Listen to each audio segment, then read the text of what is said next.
Present. Councilmember Grimes, Present. Councilmember Ford, Present. Councilmember Douglas, Present. Mayor Huseman, you have a quorum. Thank you. At this time, I'm looking for a motion and a second to excuse the member not present. Mayor Pro Tem, So moved. Councilmember Grimes. I'll second. I have a motion and a second to excuse the member not present. Is there any discussion? Seeing no request for discussion, we'll do a voice vote. All those in favor signify by saying aye. Aye. Any opposed, say nay. Motion carries unanimously. This time, I'd like to invite those present and remote to join us in a moment of silence, followed by the Pledge of Allegiance.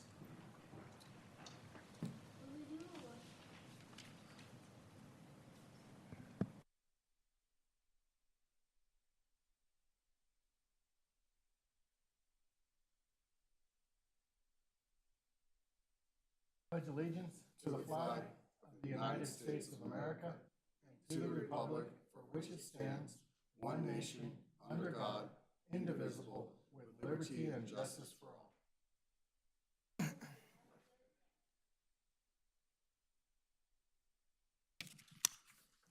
All public comment will occur during citizen communication except for public hearings. Persons who registered to speak under multiple items will be allowed to speak multiple times. Per council policy, citizen communication is the time on our agenda for the public to address council on business and affairs of the city. The city council is not able to hear any comments at this time on land use matters that are before or may come before council. Please reserve such comments for the appropriate public hearing. As a reminder, we take your comments seriously, but do not generally respond to comments until later in the evening. Council must wait until administrative council business to take action in response to citizen communication. Council members can ask questions of speakers if desired. The city needed advanced registration in order to participate virtually in a citizen communication for this meeting. If you're currently in the Zoom meeting to speak during citizen communication, please listen for me to call your name and the clerk will unmute you so you may begin. If you do not respond or are disconnected, you may miss your chance to comment. Those attending in person to speak during citizen communication will be called upon after virtual comment has concluded. Please give your name and address for the record and keep your comments limited to 3 minutes. If a council member wants to ask a question, please ask to be recognized when the speaker is finished. First up, we have Jose Rodriguez speaking on ordinance 2388. Jose, if you're in the meeting and can hit *9 on your phone or use the raised hand function in Zoom. Jose Rodriguez. Mayor Huseman, I do not see Jose in the meeting. Thank you. Next will be Hillary Leach.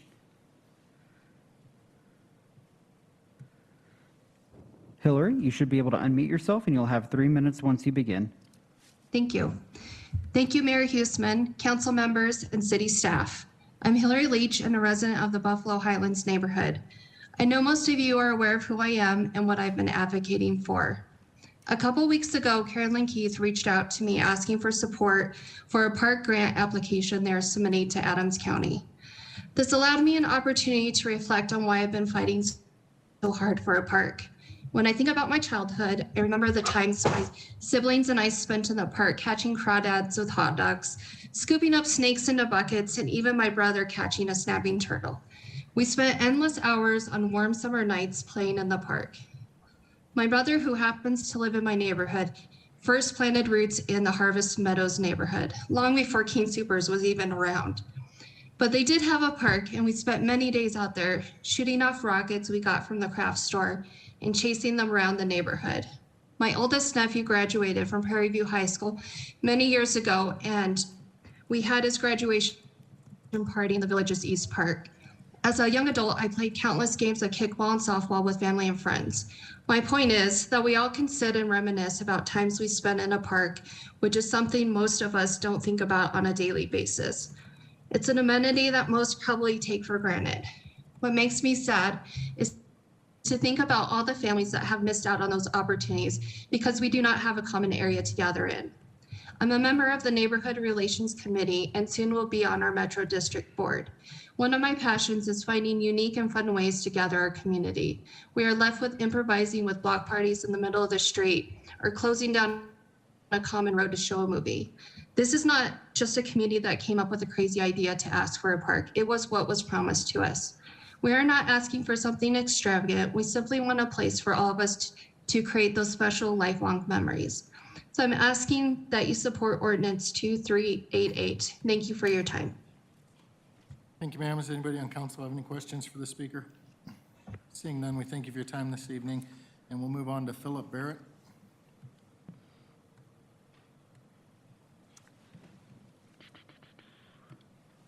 Philip, you should be able to unmute yourself, and you'll have 3 minutes once you begin.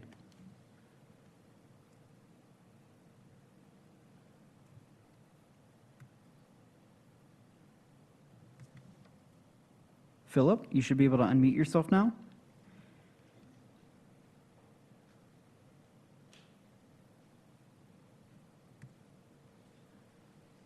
Mayor Huseman, it looks like Philip has dropped from the meeting. All right, we'll move to Sonia Gutierrez. Here. Philip, are you able to unmute yourself? Yes, I am. Thank you. You'll have 3 minutes once you begin. Thank you. Thank you. And I apologize if my internet connection gets interrupted at this point. I'm told I have an unstable internet connection. My name is Philip Barrett. I'm a member of the Buffalo Highlands neighborhood as well. My address is 17141 East 95th Place.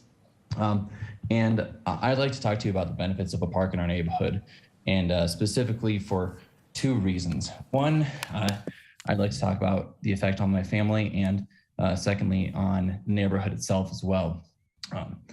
I have two kids, ages 2 and 4. They love parks, possibly more than they love chocolate ice cream for dessert, which is saying a lot. We unfortunately don't have one close to us, so we end up having to pack up the kids and drive to another park.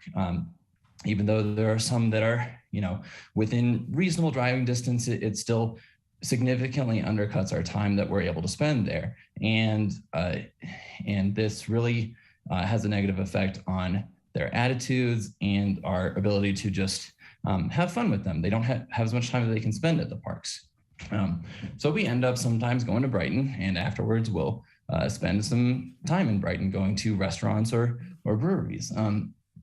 And this brings me to kind of my second point on that, which is our Buffalo Highlands neighborhood. They are able to play in parks in their grandparents' neighborhoods. And so they have gotten to know more kids in those neighborhoods as well. Partly because of the newness of the community and partly because of the pandemic, our neighborhood has just really not been able to connect as well. I was one of the first groups of people to move in here in 2018. And we moved here because we thought that we could help shape this community and do something good. And we were excited for what this community could become. Unfortunately, we're very disconnected. We haven't gotten to know as many people. That's partly because the kids and people just don't have a real common space to hang out in. It's just a very hard situation for us.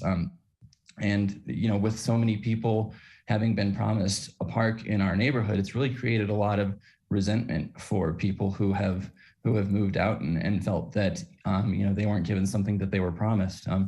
But to sum it up, I think this park would just really benefit our community, our kids, and help foster us. And the people who want to stay around and help build something and have really advocated for this park, are really able to, I think, help make Commerce City and this general area better. Thank you for your time tonight. Thank you, Mr. Barrett. Does anybody on council have any questions for the speaker? Seeing none, we thank you for your time. We'll move on to Sonia Gutierrez. Sonia, if you're in the meeting, you can hit *9 on your phone. There we go. Sonia, you should be able to unmute yourself, and you'll have 3 minutes once you begin. Great. Thank you so much for allowing me the opportunity to speak. My name is Sonia Gutierrez. I am a resident of Buffalo Highlands 90. And I wanted to speak on support for a park in the Buffalo Highlands area, specifically support for Ordinance 2388. I want to give you two different stories that really, for me, encapsulates the importance of this park for our community. From where I live, I have to pack my kids in a little trailer on my bike and a little basket in front of my bike to ride all the way to our nearest park, which is across 96th. I have to go on that dirt road or a little trail down through the bridge and then up and across all the way to Southland Park. By the time I get there, it's been like 20 something minutes, if not more. And I get there exhausted. And most times by the time that I get there, both of my kids are asleep. So it kind of defeats the purpose of going to the park. We get there, I have to let them sleep out the nap. By the time they wake up, I don't have that much time left to kind of enjoy the park with them. So for me, I mean, it takes, if you ride bikes, and then if you ride bikes with a trailer carrying something, you know the effort that it takes to ride for that long. So that's a huge reason why I would love to have a park closer to our house, so that by the time we get there, my children are awake and allowed and able to enjoy the park for much longer. There was one instance where I was riding the bike back to my home, crossing 96th. And I was standing there for so long trying to cross that street that there was a 14-wheeler trying to cross with me. And the person driving the 14-wheeler felt so bad for me that it took me so long to try to cross the street because there was traffic on both ends, that the 14-wheeler drove in front of me and blocked off both lanes so that I can ride my bike along with my children safely across the street. So, I mean, it's for safety reasons, it's for quality of life. For me, it's a huge piece if the city is able to kind of fulfill on this promise that we were all given when we bought this home, to get a park for our children and for us to enjoy together. So thank you so much for your time, from this working mom trying to just really have a great time with our kids. I really ask for your support for a park for our community. Thank you so much for your time. Thank you, ma'am. Does anybody on council have any questions for the speaker? Seeing none, we thank you again for your time this evening. We'll move on to Laura Hellowell.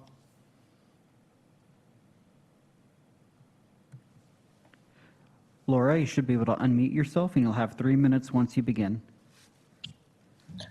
Hi, thank you so much. I appreciate you guys taking the time. I know your agendas are already very full, and you guys stay until all hours of the night.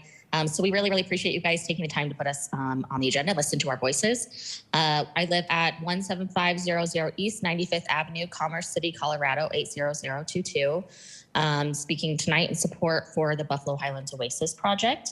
I have 2 little girls, ages 5 and 2. We live here in Commerce. I mean, we've been here just over a year now. So we definitely fall into that category of people that are flooding Commerce City and trying to find, where we belong here. And an important part of feeling like you're a part of the community is being able to actually commune together. As you know, there are promises made that weren't kept for a space for our neighborhood to gather. And last year we were finally able to gather, but only by shutting down the street. And Mayor Huesman, I know you were there. Thanks for coming to hang out with us. It is really important for community to have a place for families to get together. I strongly agree with those that commented before me that we just don't have that opportunity. I personally grew up not going to my home school. And I know that is the situation for many families here because we have many great elementary schools. Sometimes parents work at them or volunteer at them, and it's easier to have their children there.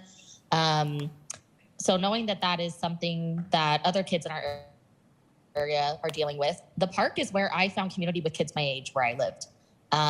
We'd go and play even into middle school, high school years and gather there. I still have friendships with some of those kids because of that time we could spend together. I want the same for the kids growing up here. As of right now, I also have to put my children in a car in order to be able to drive across 96 to one of the many, many beautiful parks that we do really love. We just wish that there was one accessible to us. My own children play in our street. It's a non-through street. It's called a Paseo, but even though we have amazing neighbors that are always on the lookout for our little ones, you never know when that may change. And other families in the area don't have that situation. I see kids walking around, middle school, high school ages. They have nowhere to go. They have nowhere to hang out. And for myself, being a young mom with young kids and in the middle of a pandemic, outdoor play dates is what we can do. And not having a place to really be able to do that has been difficult. We do have one little small park that was put in here last year, but my children actually don't use it much. They don't prefer to go there because the playground itself is not necessarily made for their age ranges. If you want to try the slide, I welcome any of you to come out and try it and see where you land, because you will fly off that thing. So that one is just not, and it's also very small. It's not built for our whole community to gather together. Again, it's important for our community to have a place to gather, and please help us to have that safe area. Thank you. Thank you, ma'am. Does anybody on council have any questions for the speaker? Seeing none, thank you again for your time. We'll move on to Brandon Young.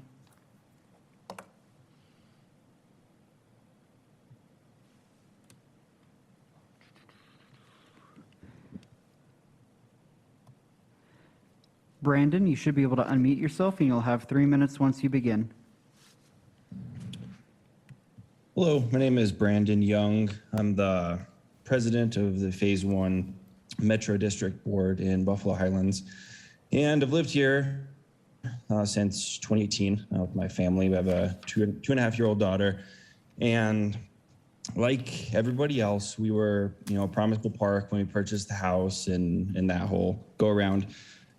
Which you guys have heard to exhaustion at this point, but I just want to kind of shine a light on everybody that is in city council and is willing to help residents. Like we always talk about, you should write to your councilwoman or your councilman and request change and get involved in the community. And to see so many people do that in this neighborhood is really awesome.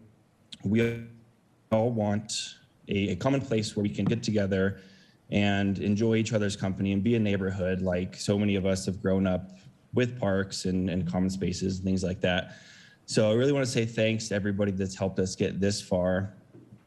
Susan Noble and everybody else. You're always really involved, and I just want to say thanks. And I hope that we can all come together and solve this problem, because I think we have the right people. We just have to have, the right area to do it and, execute appropriately. So really appreciate everybody. And I just want to say thanks to everybody that supported us so far, and hopefully everybody else supports the Buffalo Highlands Oasis project, because it's not only going to benefit our neighborhood, going to benefit every person walking on the trail, every neighborhood around us. When we moved to Commerce City, we kind of envisioned parks popping up left and right because so many people are moving here, and to see shards of that starting to happen is really, really exciting. Because right now, me and my wife, we pack up our daughter and we go elsewhere, and we don't want to go elsewhere. We want to stay in Commerce City and have Commerce City parks. So that's the goal with, I think, everybody here tonight that's going to comment from the sounds of it. But, hopefully we can come to an agreement, and hopefully we as residents can help you through many other projects, because I definitely want to see Commerce City grow as a whole, not just a park on our little sliver of it next to the Arsenal. So thanks, and that's it. Thank you, Mr. Young. Does anybody on council have any questions for the speaker? Seeing none, we'll move on to Brianna Young. Brianna, you should be able to unmute yourself, and you'll have 3 minutes once you begin. All right, can you hear me? We can, yes, Brianna. Perfect. So my name is Brianna Young, and I am actually married to Brandon Young, who just spoke. And I'm a resident in the Buffalo Highlands neighborhood at 17121 East 95th Place. I just also wanted to speak about the park and our need for the park, but I also wanted to share stories just from growing up. I grew up in a rural part of Colorado, and I spent a lot of time outdoors. And right now, to not do that with my daughter, just limited to our backyard, feels really icky for me. I would love to be able to walk her down the street or up the road to a park that's close by to get that time outside that I got as a child. I remember running through, fields and even just any time outside. I was really, truly looking forward to it. And we're limited in space here in Buffalo Highlands. I'm also a member of our neighborhood relations committee. And with Hillary, we planned a neighborhood block party, but it had to be held in one of the main streets in our neighborhood. And we would love to see it take place in a larger space that's more friendly to all of our residents here, especially the kids. Just having it in the street doesn't feel great. I have a 2-year-old daughter, like my husband said, and just watching her walk and run on the asphalt gives me many heart attacks just thinking of her falling. So we would love a space to be able to host those larger events in a safer environment. Right now, like other parents have spoken, it is not a small feat to load up a toddler who thinks she's a teenager already with an attitude and pack her up and go to a park. Like Sonia Gutierrez was saying, it's hard with driving and nap times, them falling asleep and trying to get to a place on time. So just for the sake of our sanity and young moms and parents everywhere, it would be so much easier just to have a park in our neighborhood that we could all benefit from.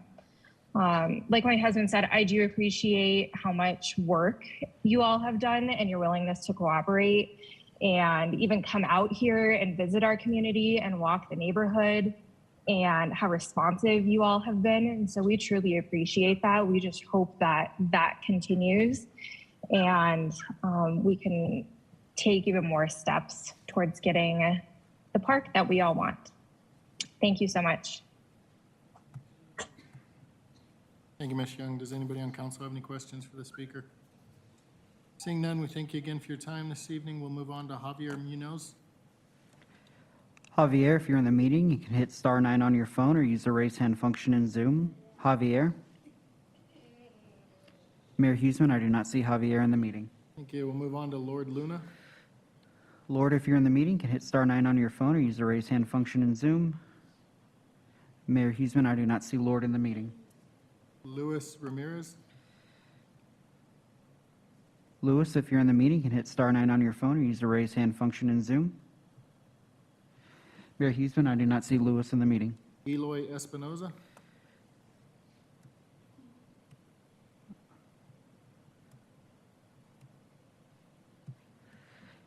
Eloy, you should be able to unmute yourself and you'll have 3 minutes once you begin.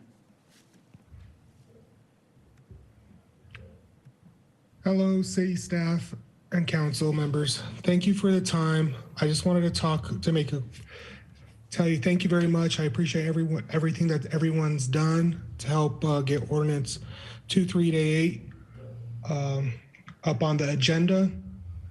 I would just like to remind you that, city staff did say that our community does not meet the spirit of the Land Development Code.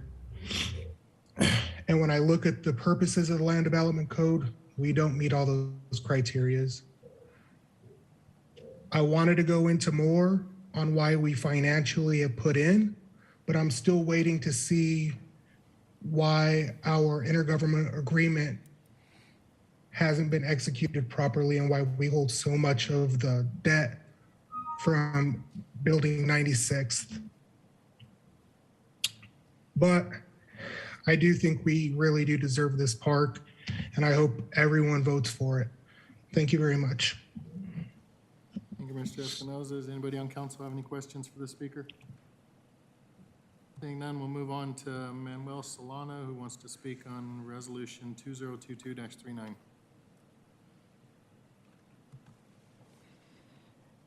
Manuel, you should be able to unmute yourself and you'll have 3 minutes once you begin.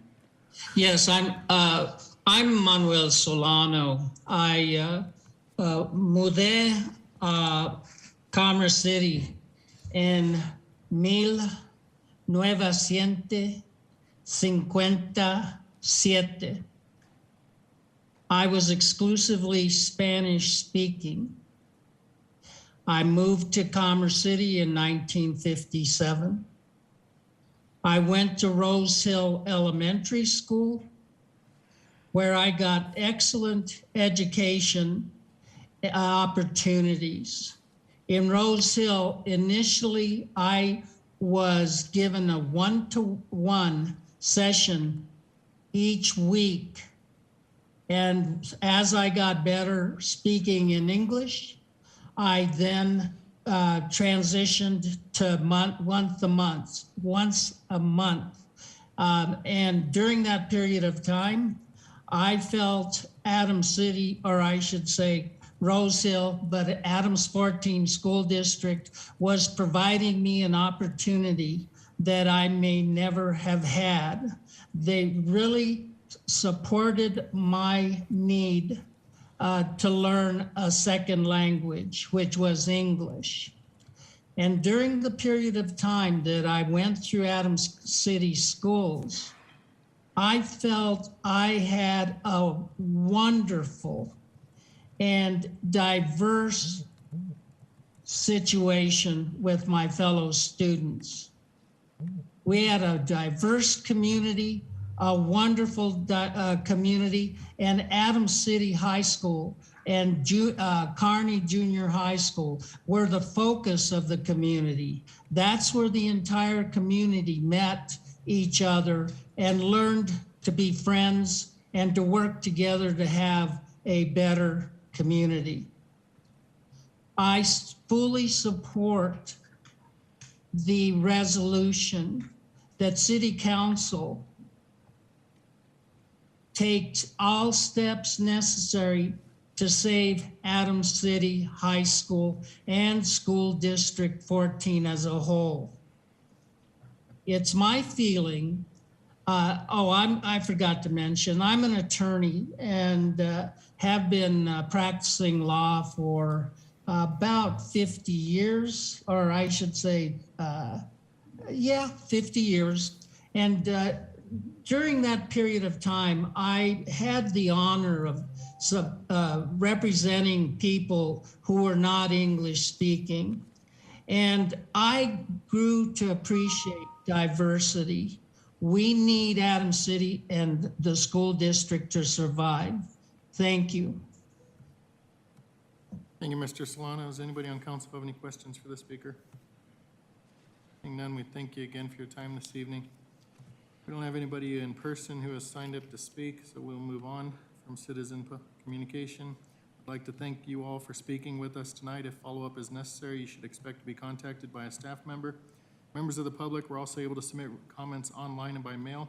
Written comments were received by the deadline and incorporated into the updated agenda packet this afternoon. If anyone wishes to speak at a future council meeting, please check the meeting agenda and city website for information on how to register or submit written comments.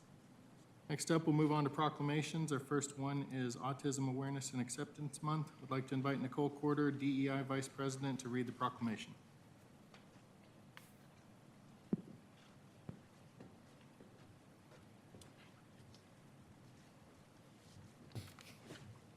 Thank you, Council, for the honor of being here tonight with you.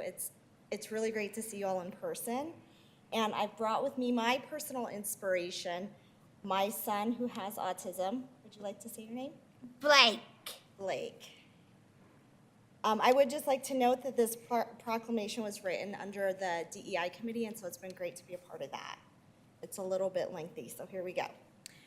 Whereas autism is a developmental disability characterized by a range of successes and challenges with socialization, communication, and behavior, and whereas the symptoms of autism typically are present before the age of 3 and often are accompanied by abnormalities in cognitive functioning, learning, attention, and sensory processing, and whereas autism affects 1 in every 59 children in the United States, is 4 times more likely to occur in boys than girls, and can affect anyone regardless of race, ethnicity, and other factors. And whereas the parents and relatives of individuals with autism are commended for their sacrifice and dedication in providing for the special needs of individuals with autism. And whereas the need for early intervention services begins soon after a child has been diagnosed with autism to significantly improve health outcomes and reduce the level of funding and services needed to treat people with autism later in life. And whereas people with autism can be and are productive members of the workforce if given appropriate support, training, and early intervention services. And whereas the U.S. House of Senate passed Resolution 303 on February 25th of 2008, recognizing the importance of autism awareness and also the need to support individuals with autism and family members, teachers, physicians, and other professionals who care for individuals with autism. And whereas individuals with autism, like all Americans, should have the opportunity to realize their ambitions and lead rewarding, fulfilling lives. And whereas with the autism diagnosis rate increasing fast, we take these 30 days to celebrate the differences of and learn more about and empower autistic individuals. So now, therefore, it be resolved that the City Council of Commerce City does hereby proclaim the month of April as Autism Awareness and Acceptance Month in Commerce City. Thank you. Thank you, ma'am. Appreciate you reading that. Right now, I'm looking for a motion and a second to approve the proclamation. Councilmember Grimes, So moved. Mayor Pro Tem. Second the motion. Have a motion and a second to approve the proclamation. Is there any discussion? Seeing no request for discussion, we'll do a voice vote. All those in favor signify by saying aye. Aye. Any opposed, say nay. Motion carries unanimously. We have the proclamation up here. Let's go ahead and, do we have a photographer? Yes, great. Let's go down here and take a picture. You need the picture? Yeah. But it's Pixel 2.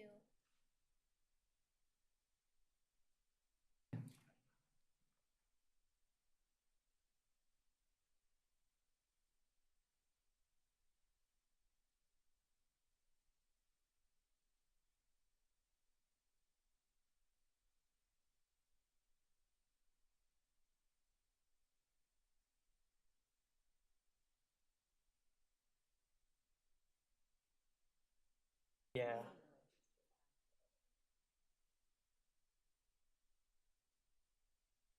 Start with this camera. Start with you. Yep. Everybody can look here real quick.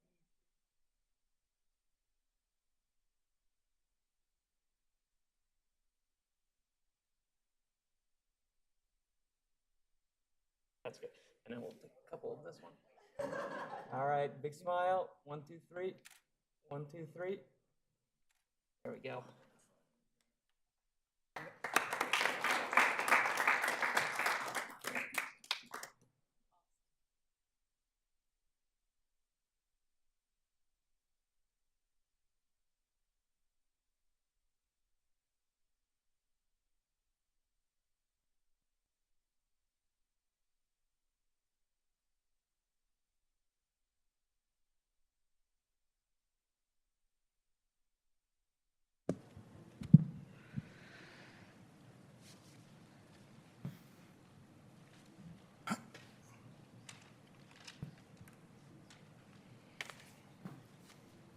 All right, next up, we have the Arbor Day Proclamation and Tree City USA Award recognition.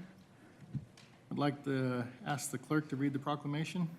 Whereas the City of Commerce City desires to recognize and observe Arbor Day along with others across the nation and throughout the world, and whereas the City of Commerce City has been recognized as a Tree City USA by the National Arbor Day Foundation for the 31st consecutive year, and whereas the City Council and staff wish to promote an interest in the planting of trees in residential areas, as well as city-owned parks, trails, and open spaces, and Whereas trees in our city increase property values, enhance the economic vitality of business areas, and beautify our community, now therefore be it resolved that the City Council of Commerce City declares April 29th, 2022 as Arbor Day, recognized with activities such as providing tree seedlings to the community. Be it further resolved that council urges all residents to support efforts to care for our trees, woodlands, and support the city's community forestry program. Thank you, Mr. Gibson. I'd like to invite Tony Jaramillo, Parks Capital Projects Manager, to introduce the Tree City USA Award.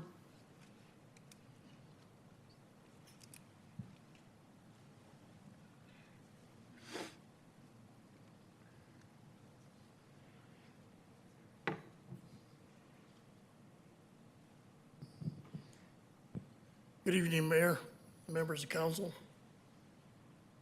Pleasure for me to be here tonight for the reading of the proclamation and the presentation of the Tree City USA Award for the 31st consecutive year.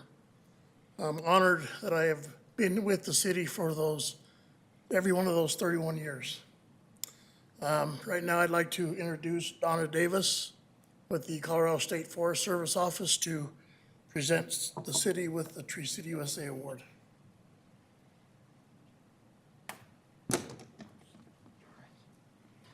Mayor Benjamin Hausman and City Council, it is with a great deal of honor and pleasure that I present on behalf of the Arbor Day Foundation, the Tree City USA Arbor Day Foundation recognition for 31 years for Commerce City. And this award is not, it's something that is, it's not something that just comes every year. It has requirements. And first, you have to have a board or a council or a department that has authority over the trees in the city of Commerce City. You have to have ordinances that you enforce that take care of the trees within the city. It's a requirement to have an Arbor Day and celebrate with the citizens, and to read a proclamation that is signed by the mayor. And I was just learning this afternoon that Tony has been here 31 years. And he said that the tree out the window here was a friendship tree that was planted many years ago. We weren't sure if it was from China, but if you ask Tony, he'll probably know about all the trees in your community. And it's a great honor. So we're just very pleased to present this to you today on behalf of the Thank you, ma'am. Appreciate those kind words. Before we get a motion and a second to approve the proclamation, I want to recognize that Councilmember Madera is now in attendance for the meeting. And at this time, I'm looking for a motion and a second to approve the proclamation declaring Arbor Day. Mayor Pro Tem. So moved. Councilmember Grimes. I'll second. I have a motion and a second approving the proclamation declaring April 29th Arbor Day in Commerce City. Is there any discussion? Seeing no request for discussion, we'll do a voice vote. All those in favor signify by saying aye. Aye. Any opposed, say nay. Motion carries unanimously, and if council will join me down for another photo to accept our award and present the proclamation.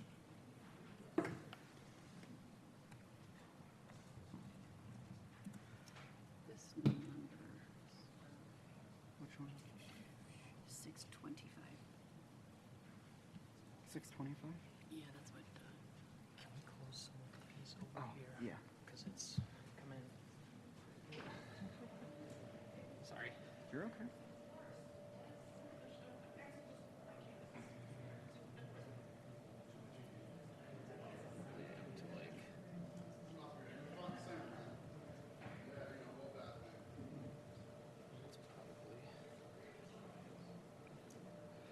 Right there?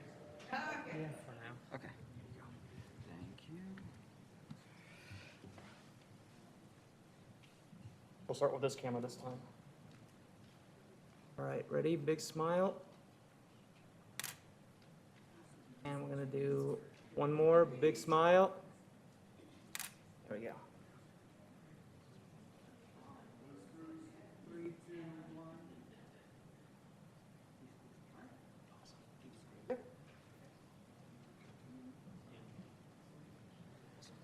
Huh?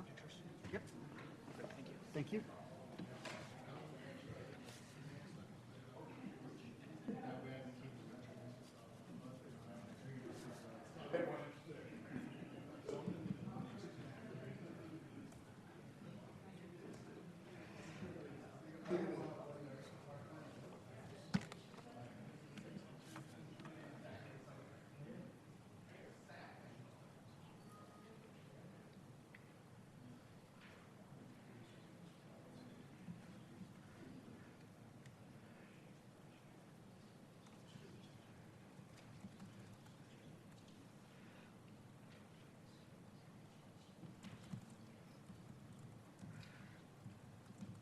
$1,600.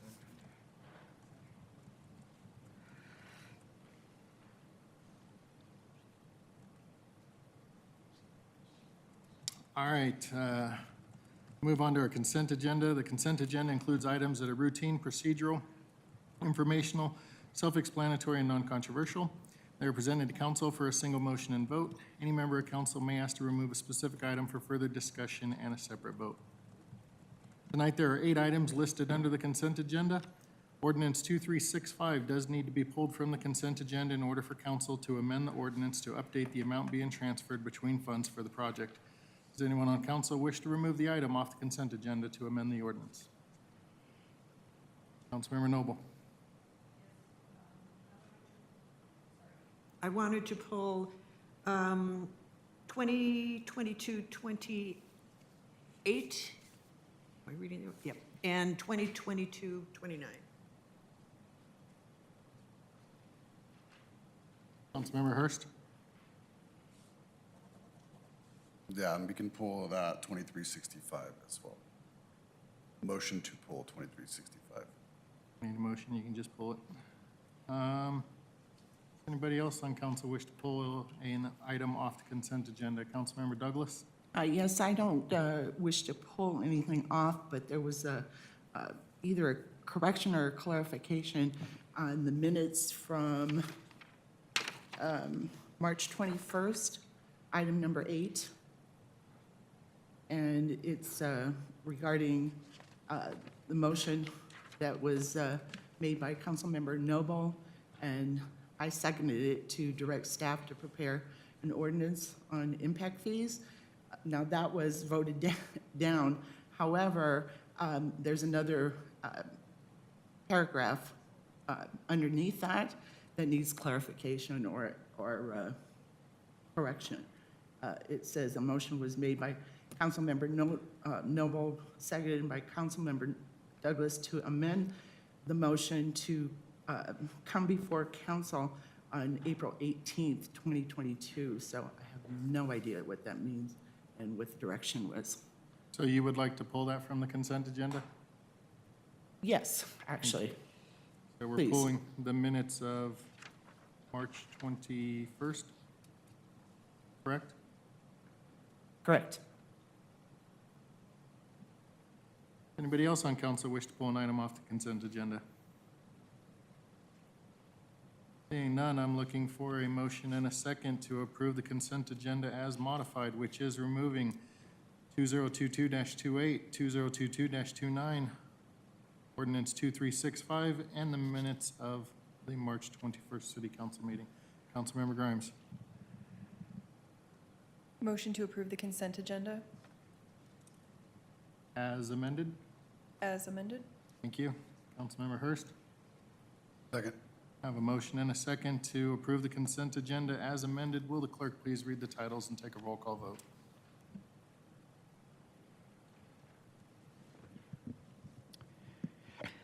Minutes of the March 28th, 2022 special meeting.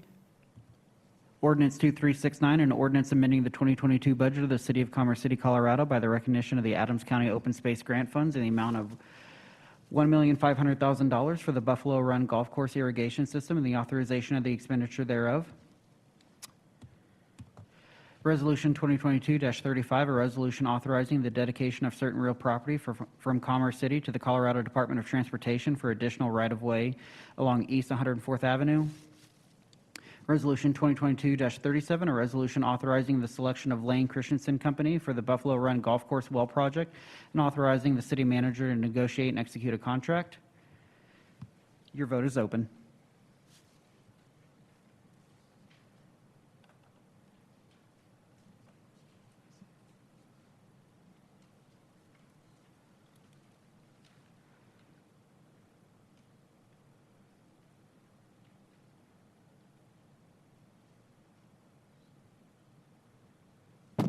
Yeah, I did that.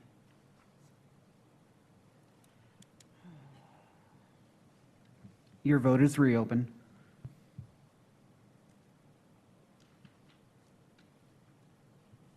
Did it go through?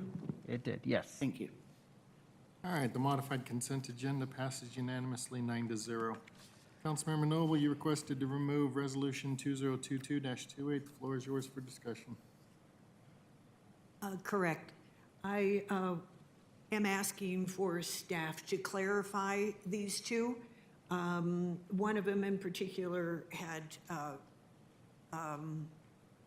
a lot of community engagement when it first came before the city council, so I don't recall voting for these on consent calendar before, and I'm wondering why they're on the consent calendar this time and what it means for the public hearings on both the 112th and 85 Can-Am Quick Trip, and also on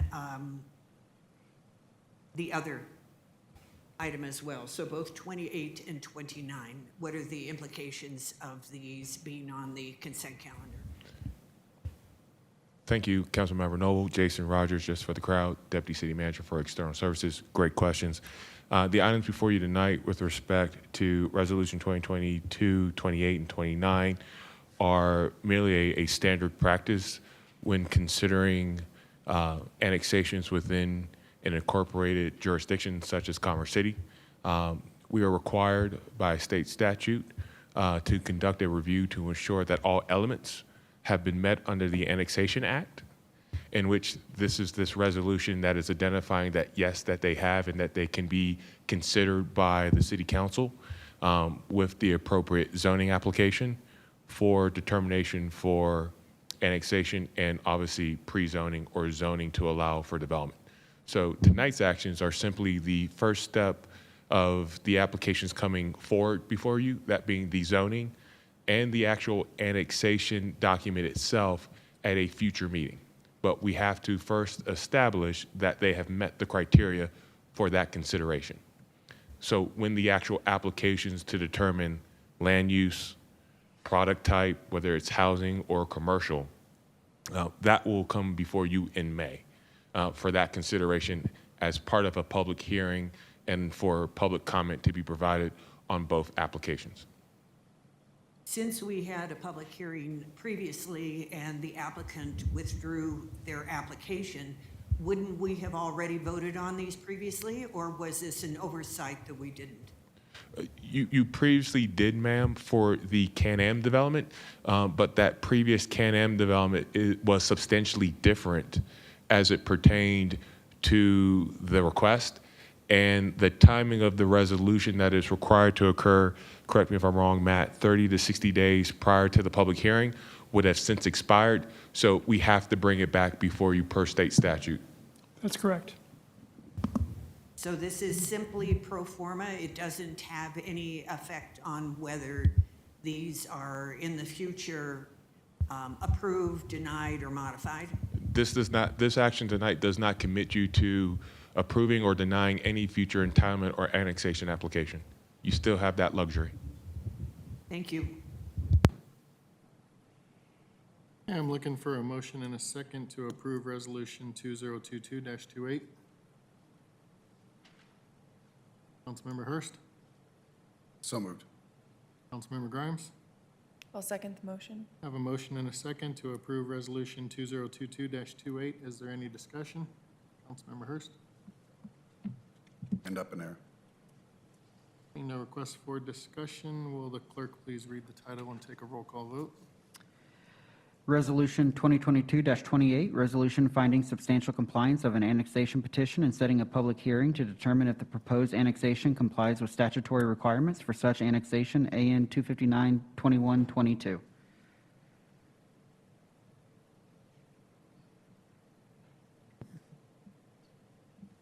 Your vote is open.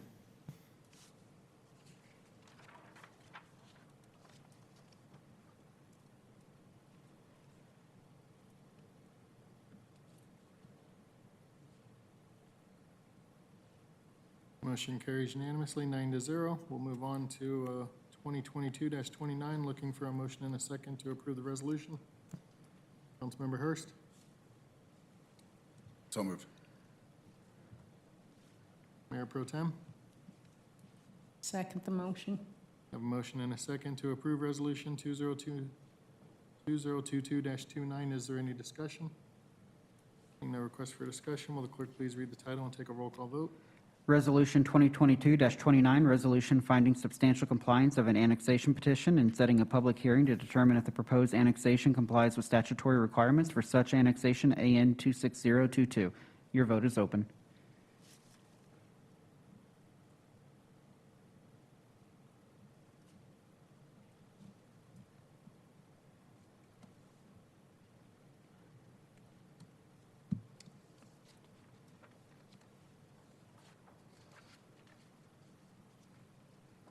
Motion carries unanimously, 9-0.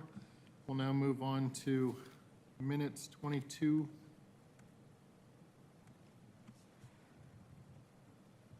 Minutes 22-80, the minutes of the March 21st, 2022 regular meeting.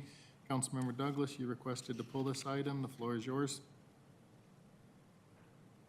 Thank you. Yes, I just wanted clarification on the last paragraph in item 8.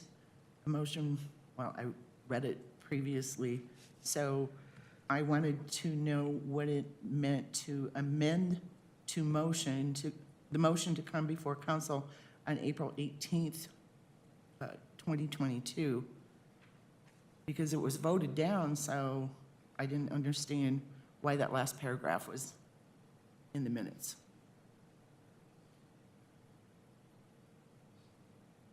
And anyone? At the time that the motion was originally made, it did not state April 18th, 2022. Therefore, an amendment vote was done, setting April 18th, 2022 as the date for the requested motion to come before the city council. That's why it says a motion was made to amend. All right, thank you for the clarification. I appreciate that. All right, I'm looking for a motion and a second to approve minutes 22-80, the minutes of the March 21st City Council meeting. Councilmember Grimes? So moved. Councilmember Hurst? Second. I have a motion and a second to approve minutes 22-80, minutes of the March 21st City Council meeting. Is there any discussion? Seeing no request for discussion. Your vote is open. Do a roll call vote. Did you not need to read that title? Yeah. You did? Yeah. Good. We're good. All right, that carries unanimously, 9-0. Okay, now I'm looking for a motion and a second to amend the dollar amount of ordinance 2365 in the title and in section 1 to $691,625 from $515,000. Councilmember Hurst? So moved. Councilmember Grimes? Second.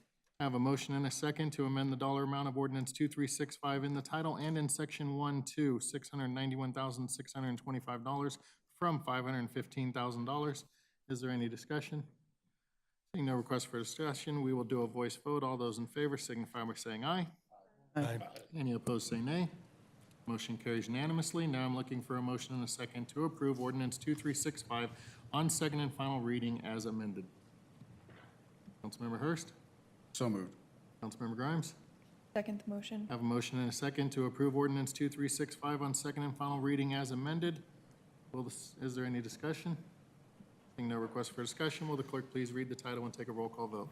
Ordinance 2365 is amended, an ordinance amending the 2022 budget of the City of Commerce City, Colorado by transferring $691,625 from the Water Acquisition Fund to the Capital Improvements and Preservation Plan Fund, CIPP, for costs associated with the Buffalo Run Golf Course Well Project and the authorization of the expenditures thereof.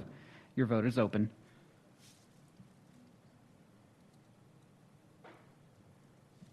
Councilmember Davis? Your vote is open.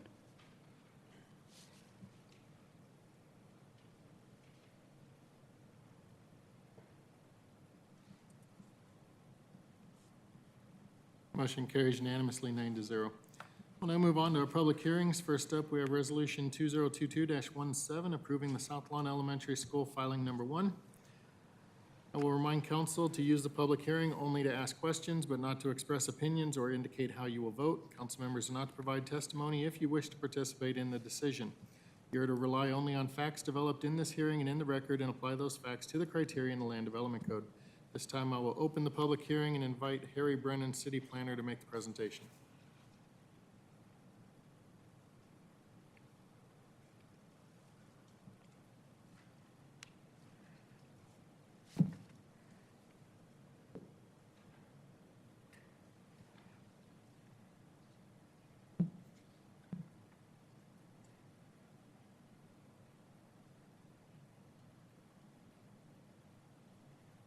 Good evening, City Council. The first public hearing item before you this evening is 7-809-22, the South Lawn Elementary School Filing 1, Lot 1 subdivision plat. Staff enters into the public record the contents of the case file, the subdivision regulations, and this digital presentation. Additionally, the property is located within the city, and all required notification and posting requirements have been met. Property is located at the northwest corner of East 100th Avenue and Walden Street. And as mentioned, the request before you this evening is for approval of a final subdivision plat. The property is zoned Reunion Amendment Number 1 PUD and is identified in the future land use plan as public. It's important to note that the application before you this evening is only the subdivision plat and does not include the development of the school itself. As you can see, the property here is surrounded by existing public streets and existing residential development as well. And I will note, of course, that the school is under construction already. This is due to a mismatch in timelines as construction proceeded according to approvals received from the state. The future land use plan, as I mentioned, does identify this site as public in use. And formally, the Brighton 27J School District requests approval of the South Lawn Elementary Filing Number 1, Lot 1 Final Plat. And this plat changes no property lines. It is instead a terminology change from identifying this property as a lot, or as a tract currently, changing that to a lot. And as you're aware, typically subdivision plats are reviewed and approved at the staff level, but this case was called up during the initial posting period.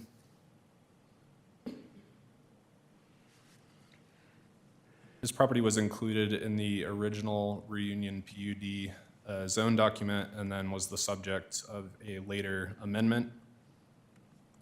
And then the property was initially platted as a tract within the Reunion Filing Number 17 back in 2004. At that time, this property was set aside as a tract for the purposes of a later school development. This is an excerpt from the PUD zone document that identifies the school site. And the plat, as I mentioned, does not alter any of the existing property lines. Instead, it changes this property from being a tract in order to change it to a lot. This plat will also dedicate new utility easements as necessary.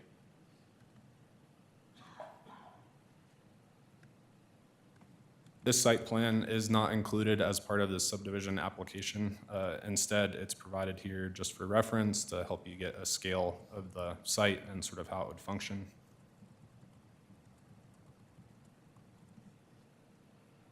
And in review of this subdivision plat, staff reviewed the application against the Reunion PUD zone document, amendment number 1, the city subdivision standards, and the policies within the comprehensive plan. Staff did distribute the plat for review to all of our relevant referral agencies, including utility companies, the fire district, and internal departments. This table summarizes some of the key considerations for the plat. One thing you may note is that lot frontage, minimum lot frontage and minimum lot size are not applicable per the PUD zone document for a school use. And as previously stated, there is existing right-of-way dedicated surrounding this site. Those are Walden Street, East 100th Avenue, Uravan Street, and South Lawn Parkway.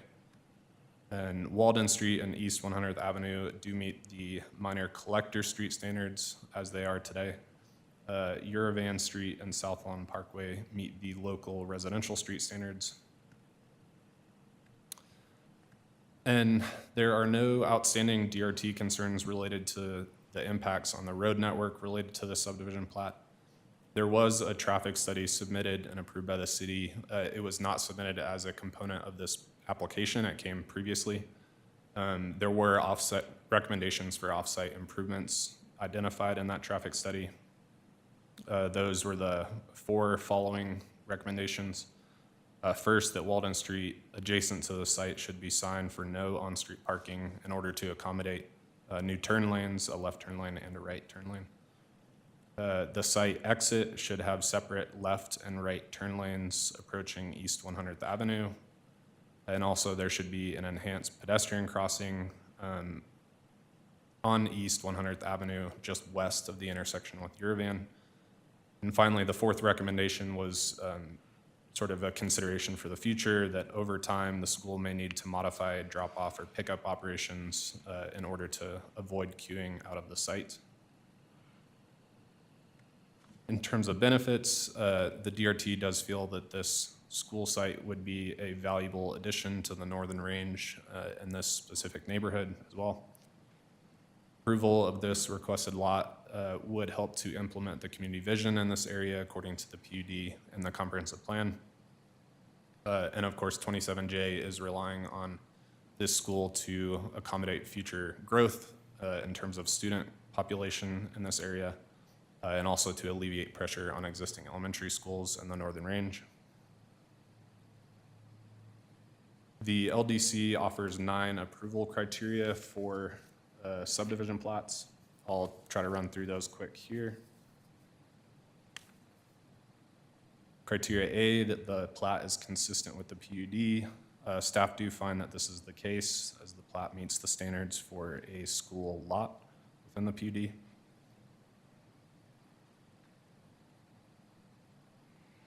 Criteria B, that the subdivision is consistent with and implements the intent of the PUD. Again, staff did find that this is the case since the PUD anticipated that this would be a school site. Criteria C, there is no evidence that the plat violates any laws or regulations. Staff did find that this was the case. Criteria D, that the general layout, the general layout is designed in a way that minimizes the amount of land disturbance and maximizes open space. In the context of this single lot, it does fit exactly within the extents that were previously platted in Reunion Filing 17. And so all that is to say that it does fit in this greater network of lots and blocks. So staff do find that the plat meets this criterion.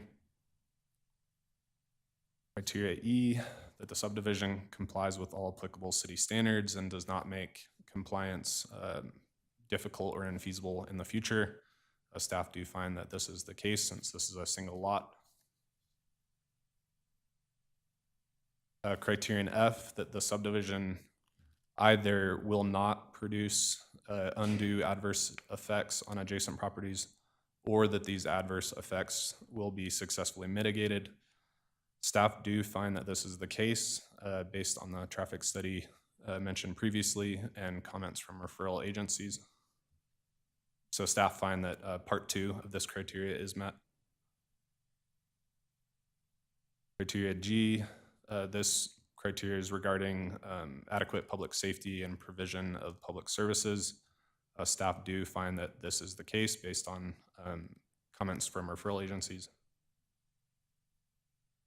Finally, criteria H, a development agreement between the city and applicant has been executed. This criteria is not applicable because a development agreement was not necessary or proposed for this. So this criterion is not applicable. Similarly, criteria I, there was no phasing plan associated with this plat needed or proposed, so this criterion is not applicable. In summary, the development review team reviewed this case on September 30th, 2021, and made a recommendation of approval. Planning Commission heard this case on March 1st, 2022, and voted unanimously to recommend approval of the case to City Council. And for this evening, all required notice and posting requirements were met. And as of 5 p.m. this evening, no public comments had been received on this particular case. With that, staff is available to answer questions. The applicant does not have a presentation, but is here also to answer questions if needed, both in person and over Zoom. Thank you. Thank you, Mr. Brennan. Appreciate your presentation. Does anybody on council have any questions for staff? Councilmember Grimes? Thank you, Mayor. Thanks for the presentation. Just curious, you referenced recommendations on slide 20 for the traffic impact study. Are those conditions of the approval or just recommendations? Those are not conditions of the approval of this subdivision plat, but those recommendations were built into the site plan that was later submitted. Again, not as part of this application, but it is part of the applicant's construction drawings, I believe. The applicant can speak to that more as well. That would be great. Thank you. Okay. Caleb, would you mind?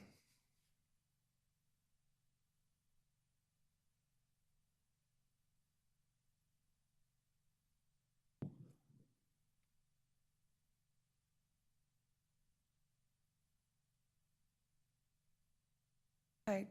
Just curious if you could answer the same question regarding the recommendations for road network and traffic impacts. So I'm Caleb McNeil, Senior Project Manager for the district.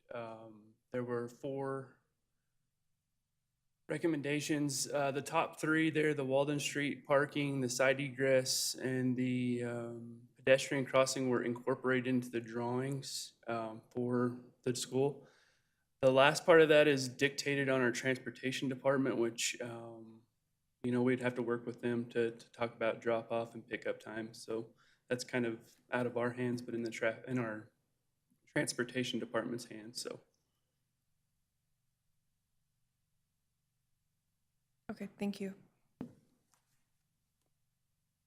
Anybody else on council have any questions for staff or for the applicant? Seeing none, thank you for being here. Thank you for your presentation. At this time, I will ask the clerk, is anybody registered to speak? Mayor Huseman, no members of the public are registered to speak on this item virtually or in person at this time. And were there any written comments submitted for this matter? Mayor Huseman, there were not. Very good. At this time, I will close the public hearing. Looking for a motion and a second to accept the findings and recommendations of the Planning Commission on case S-809-22. Councilmember Hurst. So moved. Councilmember Noble. Second. I have a motion and a second to accept the findings and recommendations of the Planning Commission on case S-809-22. Is there any discussion? Councilmember Noble. Councilmember Grimes. Thank you, Mayor. Is it possible to include conditions of approval? This time, we are not actually approving the resolution. At this time, we are just accepting the findings and recommendations of the Planning Commission. Understood. Thank you, Mayor. I just want to make sure we don't get past the point where I can request a condition of approval as part of this. You're not past that point. Thank you. No other requests for discussion. We'll do a voice vote. All those in favor signify by saying aye. Aye. Any opposed, say nay. Motion carries unanimously. Now we're moving on to the approval of the resolution. I'm looking for a motion and a second to approve Resolution 2022-17. Councilmember Hurst. So moved. Mayor Pro Tem. Second the motion. I have a motion and a second to approve Resolution 2022-17. Is there any discussion? Councilmember Grimes. Thank you, Mayor. I'd like to request that the traffic recommendations be included as a condition of approval on this resolution.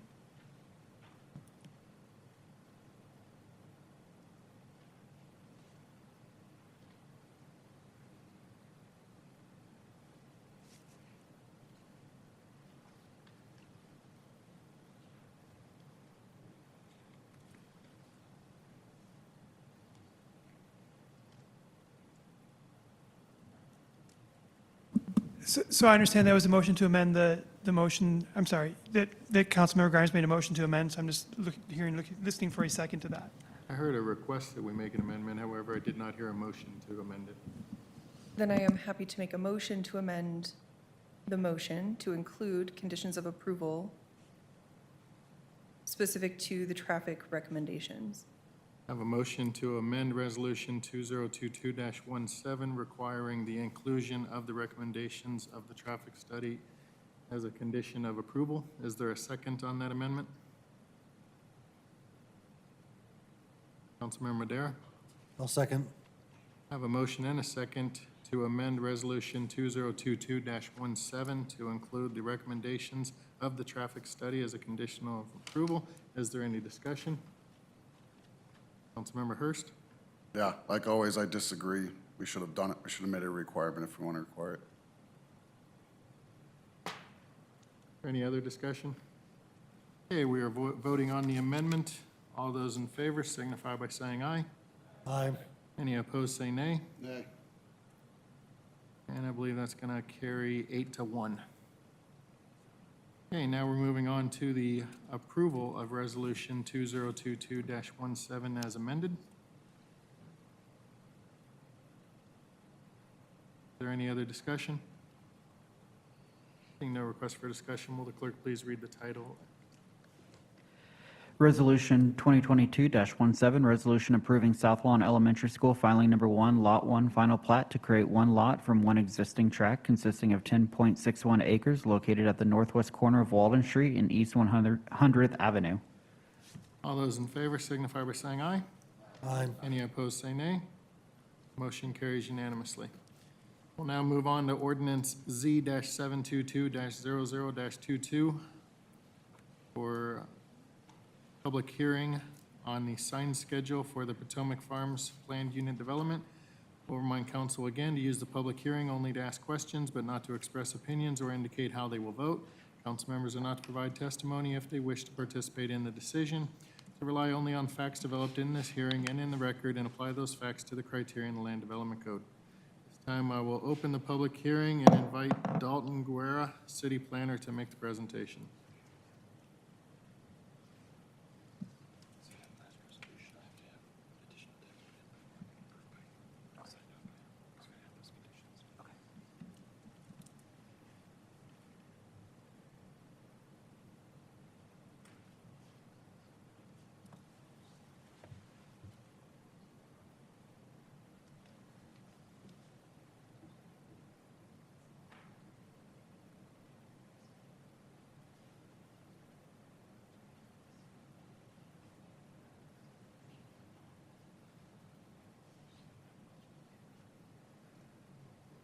Good evening, Mayor, City Council. My name is Dalton Guerra, City Planner with the Commerce City Planning Division. This is my first time in front of you guys, so it's nice to meet you all. I look forward to bringing more projects in front of you in the future. Tonight, we're here to discuss the Potomac Farms PUD Amendment Number 1. Staff enters into the public record the contents of the case file, the PUD zone document regulations, and this digital presentation. Additionally, the property is located within the city. All required notification and posting requirements have been met. Location of the site is generally the northwest corner of East 104th Avenue and Worcester Drive.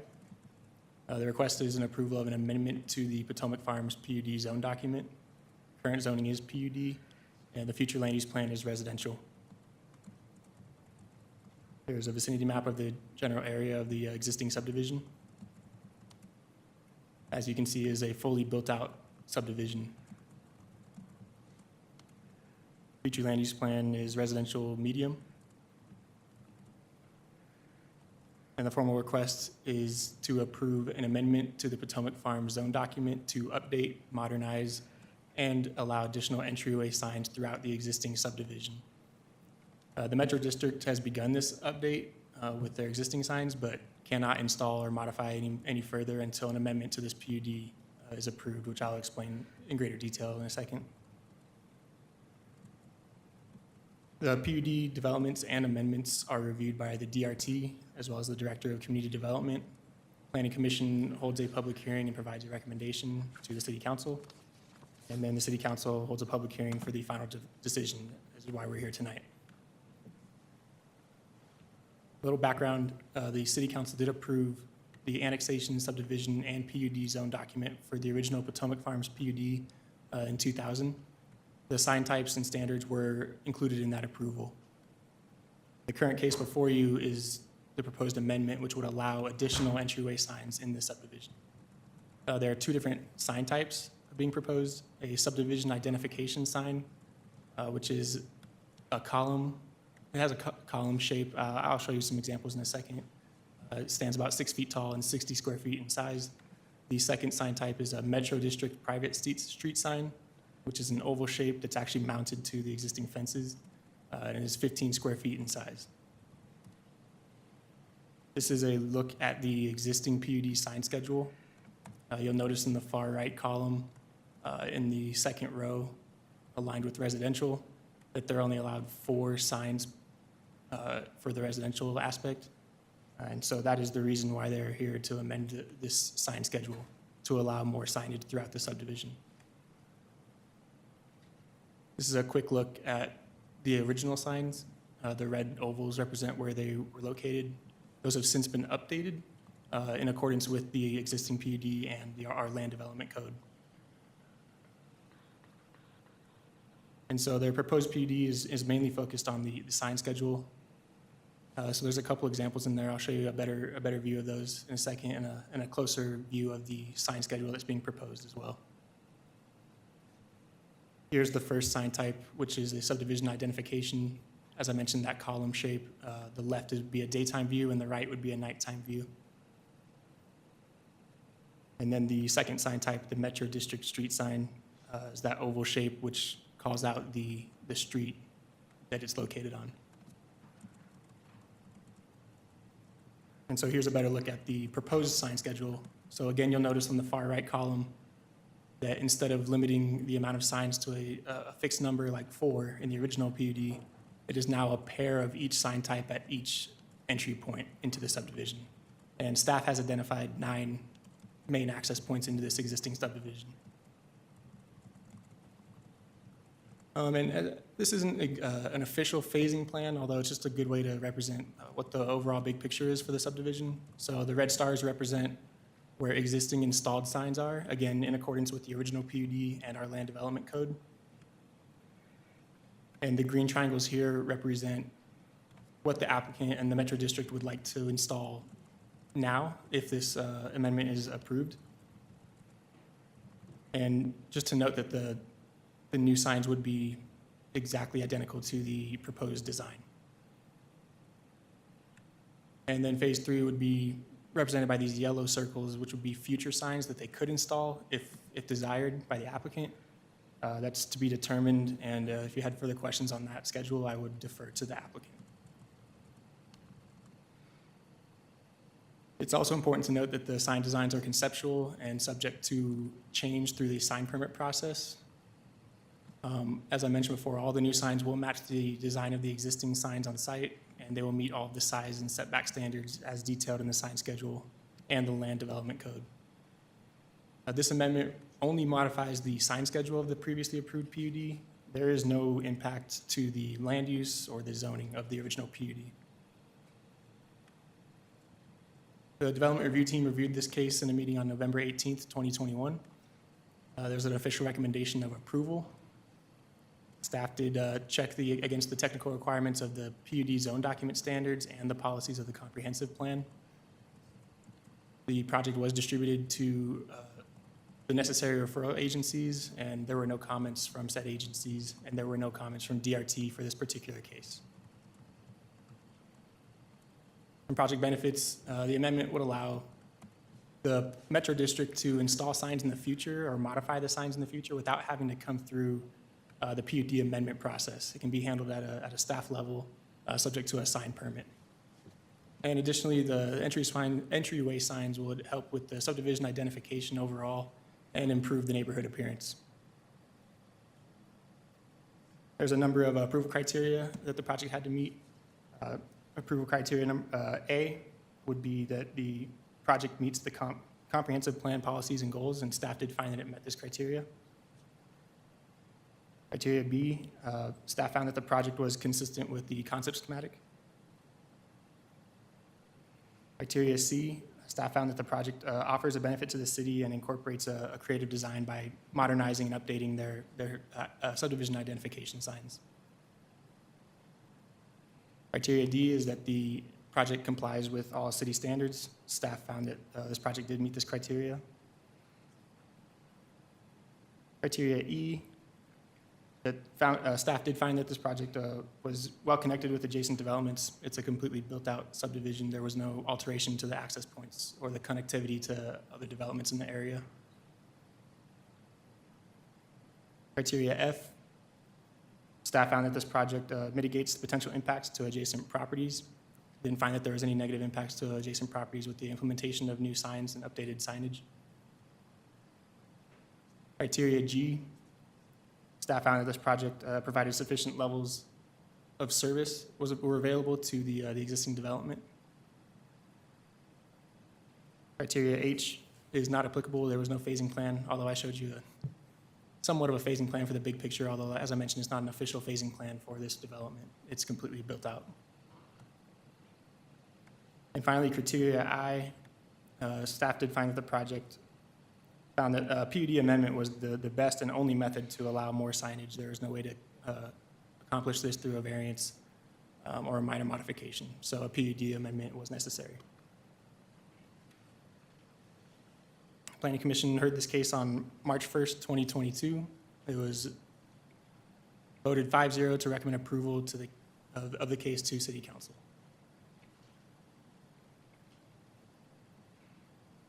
All the required public notification requirements were met. 2 signs were posted on site, and as of today, there was no request for additional information or public input received by staff. Staff is available to answer any questions. The applicant is also present here in person if you have any additional questions for them. Thank you very much. Thanks, sir. Does anybody on council have any questions for staff? Councilmember Noble? Do these signs light up? I believe they do. There was an image in there that showed a nighttime image for the subdivision identification sign. To further clarify, I would talk to the applicant about that as well. And so the fact that they would use, whether they use electricity or solar, that would be under our sign rules as opposed to this PUD amendment? That is correct. At the time that they want to install new signs, it would be subject to a sign permit with the city, and we would vet all that out as we review it. So that couldn't be made part of the amendment to include solar?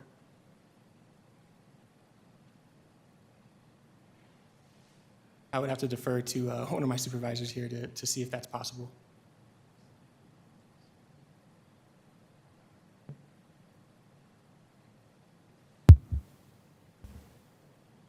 I would think, ma'am, you can make a request for the inclusion of solar for supporting the signage.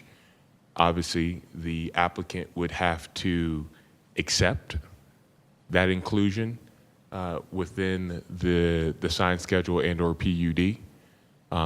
So that question may be best suited for the applicant, if available here, to respond to that request.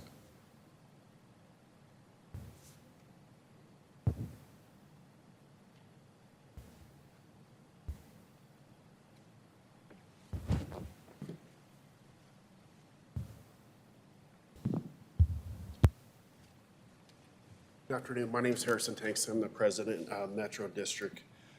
Installing the signs, we already have the electrical run on those. We did consider trying to use solar with those. We have outlets on the existing signs that were already allowed so that we can hang up Christmas lights and that kind of thing, seasonal things. But yeah, we already have all of the electrical already ran to the sites where the signs are right now. And those are LED lights, so they're low power, low wattage. They're not putting out a lot of light or anything like that. I've had a couple of homeowners requesting the last couple of signs to go in. That's the only thing I've heard about it.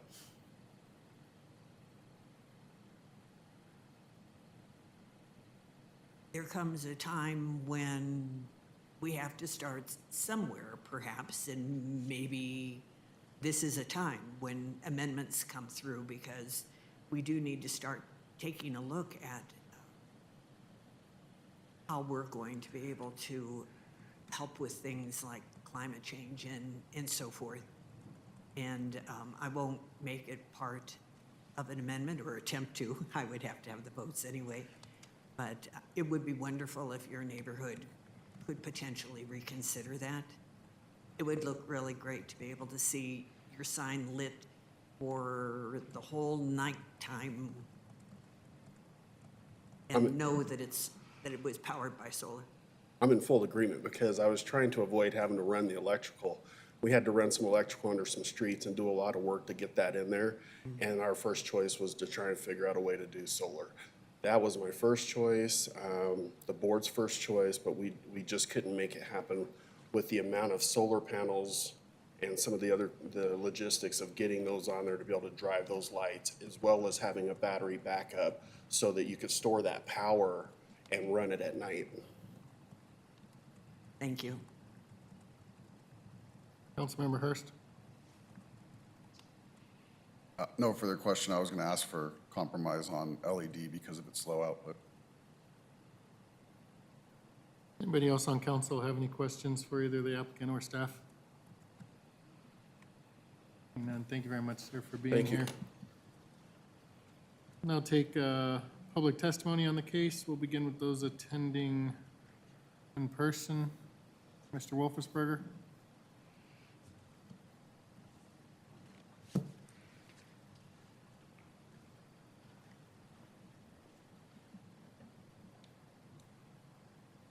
Good evening.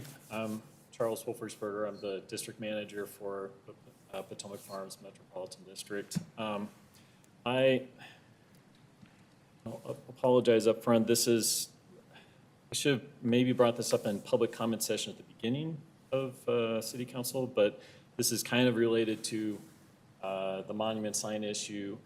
One of the things that district's dealing with is in putting these monument signs in is there's several, I believe 13 land tracts within Potomac Farms where the developer still owns those land tracts.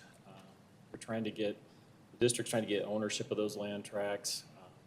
The developer, for whatever reason, refuses to turn over ownership of those land tracts to the district. And so that's, and it's kind of tied into some of the monument sign development. And so one of the issues we have with the city is, or we're working with the city on amending the IGA. The city council's already approved limited eminent domain action that the district can take on those 13 land tracts so that they can take ownership of those tracts. One of those tracts in particular is next to the fire station. It's a couple acre piece of land that the district wants to develop and turn into a park and recreation center area for the neighborhood. It's just the district doesn't own the land yet. But I guess as part of that IGA, amending that IGA with the city, we've been told, I work with Matt Hayter, I think, and John Bourgeois. There's concerns about having to resubmit the entire service plan and have that all amended as well. And I guess that's one, I just want to make a couple of quick comments on that is, if possible, I would ask the city council to consider not asking the district to amend the service plan again. The district, I know there's a lot of concerns around metro districts and development, but the district did have its service plan amended in 2017, which was approved by city council. And at this time, I just, with the limited time I have left, just wanted to kind of go over just a couple of bullet points on what the district has accomplished since 2017, since the service plan was amended. First thing is that the district has refinanced its debt down from 7.25% down to 2.35%. The district successfully defended a lawsuit brought on by the developer to try to get the district to pay about $2.35 million under a developer advance agreement. Excuse me. And that was struck down by the courts and appeals court, and the district was awarded attorney's fees on that. And then lastly, probably and most importantly, which I'm really proud of, and with Harrison, our board president, and other homeowners on this board, is in the last 5 years, home values in Potomac Farms have gone up 69%. And over that same period of time, the homeowners on that board have reduced the tax and cost per down owners by 11%. So, which is, I feel like, is a pretty big accomplishment for the homeowners. And so I know that a lot of the concerns that some city councils have about metropolitan districts, in my opinion, the biggest thing, the solution there is, excuse me, is just getting independent people on those boards and acting on behalf of those homeowners. When all this happened, when you got independent homeowners on those boards and taking care of their tax districts. So that's, so there's been a lot of really great things going on with that district. And so anyways, that's just going back to the service plan, if the city council would consider approving the amended IGA without going through another whole service plan amendment. We would appreciate that consideration. Thanks, sir. Appreciate you speaking with us tonight. Does anybody on council have any questions for the speaker? Seeing none, thank you very much. Thanks for your time. I understand nobody else has signed up to speak either in person or virtually, so I will close the public hearing. Oh, actually, before I do, were there any written comments? No written comments were Thank you. received by the deadline. Public hearing's closed. This time I'm looking for a motion and a second to accept the findings and recommendations of the Planning Commission on case Z-722-00-21. Councilmember Hurst. So moved. Councilmember Grimes. Second the motion. I have a motion and a second to accept the findings and recommendations of the Planning Commission on case Z-722-00-21. Is there any discussion? Seeing no request for discussion, we will do a voice vote. All those in favor signify by saying aye. Aye. Any opposed, say nay. Motion carries unanimously. Now we're looking for a motion and a second to introduce by council as seated and approve on first reading ordinance Z-722-00-22. Councilmember Hurst. So moved. I have a motion to introduce by council as seated and approve on first reading ordinance Z-722-00-22. Councilmember Grimes. I'll second the motion. I have a motion and a second. Is there any discussion? Seeing no request for discussion, will the clerk please read the title and take a roll call vote? Ordinance Z-722-00-22, an ordinance amending the sign schedule contained in the Potomac Farms PUD located generally at the northwest corner of 104th Avenue and Worcester Drive by approving the Potomac Farms PUD Amendment Number 1. Your vote is open.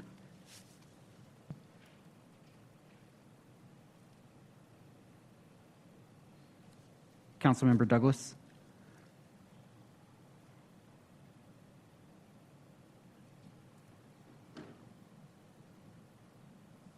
All right, motion carries unanimously. Congratulations to Potomac Farms. The only thing I will add is I wish that my metro district would do something like this and have a nice entryway sign into my neighborhood.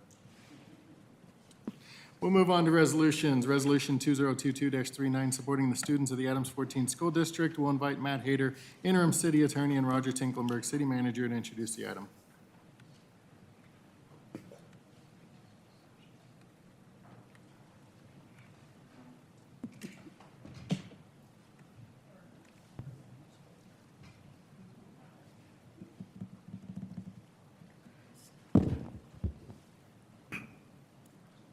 Thank you, Mayor. Good evening, Honorable Mayor and Council. The materials that we received from the state were included in the packet. I was told this evening that there was a rebuttal, but unfortunately I don't have that, so I'm not sure what is entailed in that.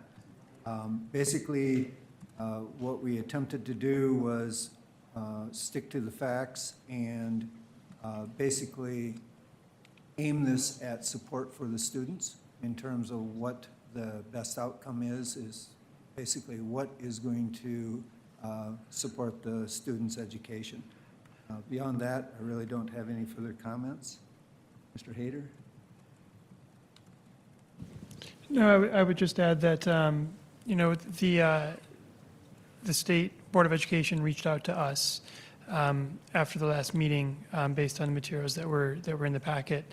And they just wanted to provide us with some additional information to make sure that we had, I think in their minds, just a fair information that they felt was more neutral in tone as to what, and some history as to what had been going on with the school district.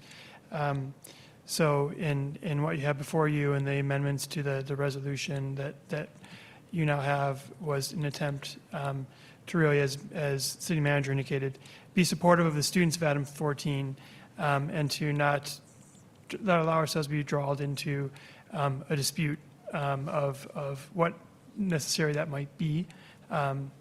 So that's what we tried to do here to provide to you at this tonight. Thank you, Mr. Tinkelberg, Mr. Hayter. This time I'm looking for a motion and a second to adopt Resolution 2022-39.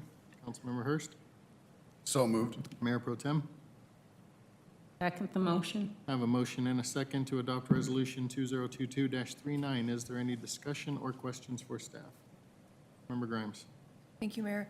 I had requested that Adams 14 provide additional information. They said they would put something on the record. Was that ever provided?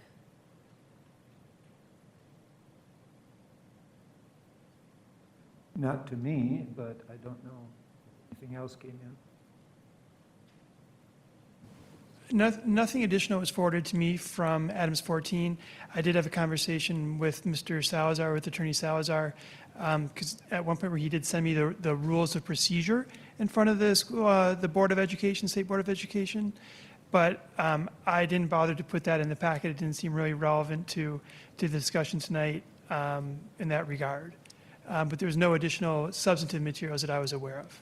Okay, that's great. I just, I had requested and I thought Dr. Luria had commented she would put something on record. So just wanted to be sure. Thank you.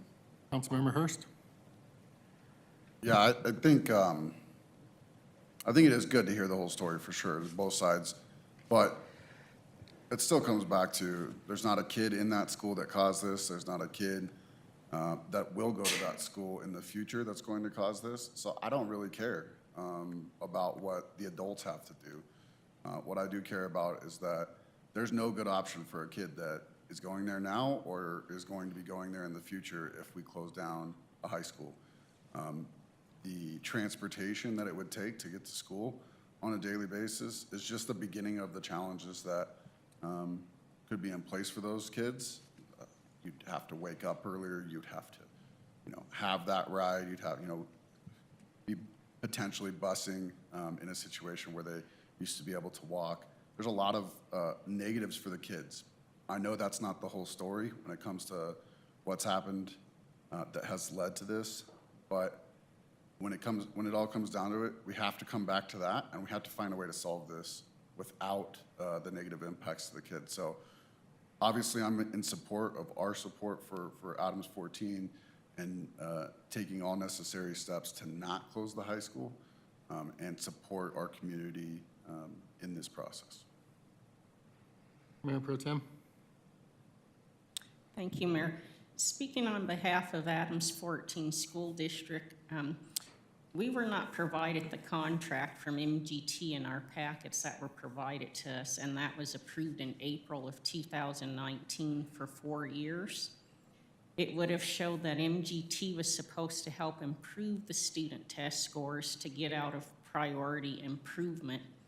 But with COVID-19, the CDE canceled the test scores in 2020 and 2021. So Adams 14 did not have the opportunity to show the test scores had even improved.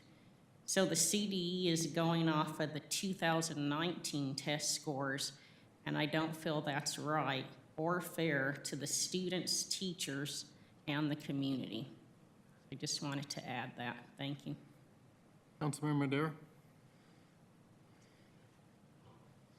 Yeah, I just wanted, to put it out there that if this school is to be closed, where are they going to send them? They're going to be going to Prairie View High School, 27J is already crowded as it is.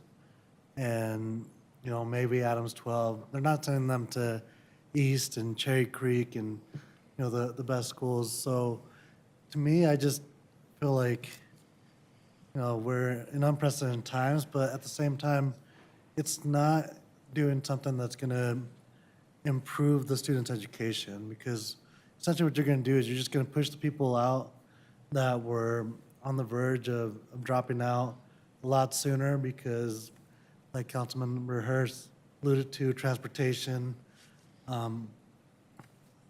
stop by McDonald's after this council meeting or Taco Bell and see who's working that drive-through. And those are the same kids that have to get up and go to school in the morning. And there's just a lot of issues that aren't addressed in test scores. I mean, 90% of the school is minority. A lot of these kids are helping their families, economically and contributing, taking care of younger siblings and just a lot of other challenges that go with growing up in Commerce City that, we have to fight against to just make it out that, a lot of people take for granted these opportunities that they're giving. And I don't think the state's taking the time to recognize that, to recognize, the cultural differences that we have in our schools and the challenges that students face that aren't, going to be captured in a test. And so we have to support our schools to do everything that we can to improve them, first of all, but we're not going to improve them by shutting them down. If anything, we should be asking the state for more resources instead of taking resources away. So, we have to stand with our school district and do what we can to help them. Councilmember Ford? I agree with what Councilmember Madera just said. I graduated from that school as well, but I ended up taking my children out of the school. The school's been in turnaround for, I believe, 10 years. I want the children of this community to get the best education they can get. And if the state comes out with this, we want to close the high school, I think it's important that they tell us what the process is and what's going to happen with these kids and how they're going to get an education. When you take them out of their environment, I think it's hard. Over the years, this has come up multiple times about how to get them out of turnaround and get the scores back up. Most importantly, we have to think about the education of the kids. I think it's important that the state gives us the information on how they're going to improve it by closing a school. You just can't force the kids to get an education by closing a school. And I'd like to see a plan on how to improve the education of the children within this community. I have a lot of pride in District 14. Of course, that's where I went to school and graduated, as did my wife and as did my oldest son. But I would love to see all of the children in this community have the same opportunity for a good education. And it's hard for me to see the school continue in turnaround and to not try to get it out of turnaround. We're the city, and the school district's a separate government. And I don't even know if we should be engaged at this level, but it's important that the children in our community have the opportunity for the education that every other child in the state of Colorado has the opportunity for. I will be supporting the resolution for the kids, but I also would say to the administration, we have to figure out a way to get the school district on track so that our kids in this portion of the Adams 14 portion of the community get the best education that they can get and comparable to the rest of the kids in Commerce City in another district. Councilmember Grimes? Thank you, Mayor.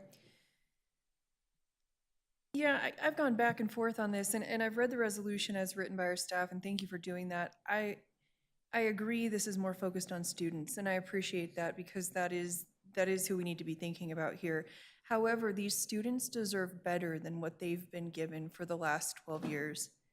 And I think CDE needs to make the best decision to advance the education for these students, whether that's being absorbed by another district or busing them to other schools. These kids deserve to have the education that other kids are getting in Colorado.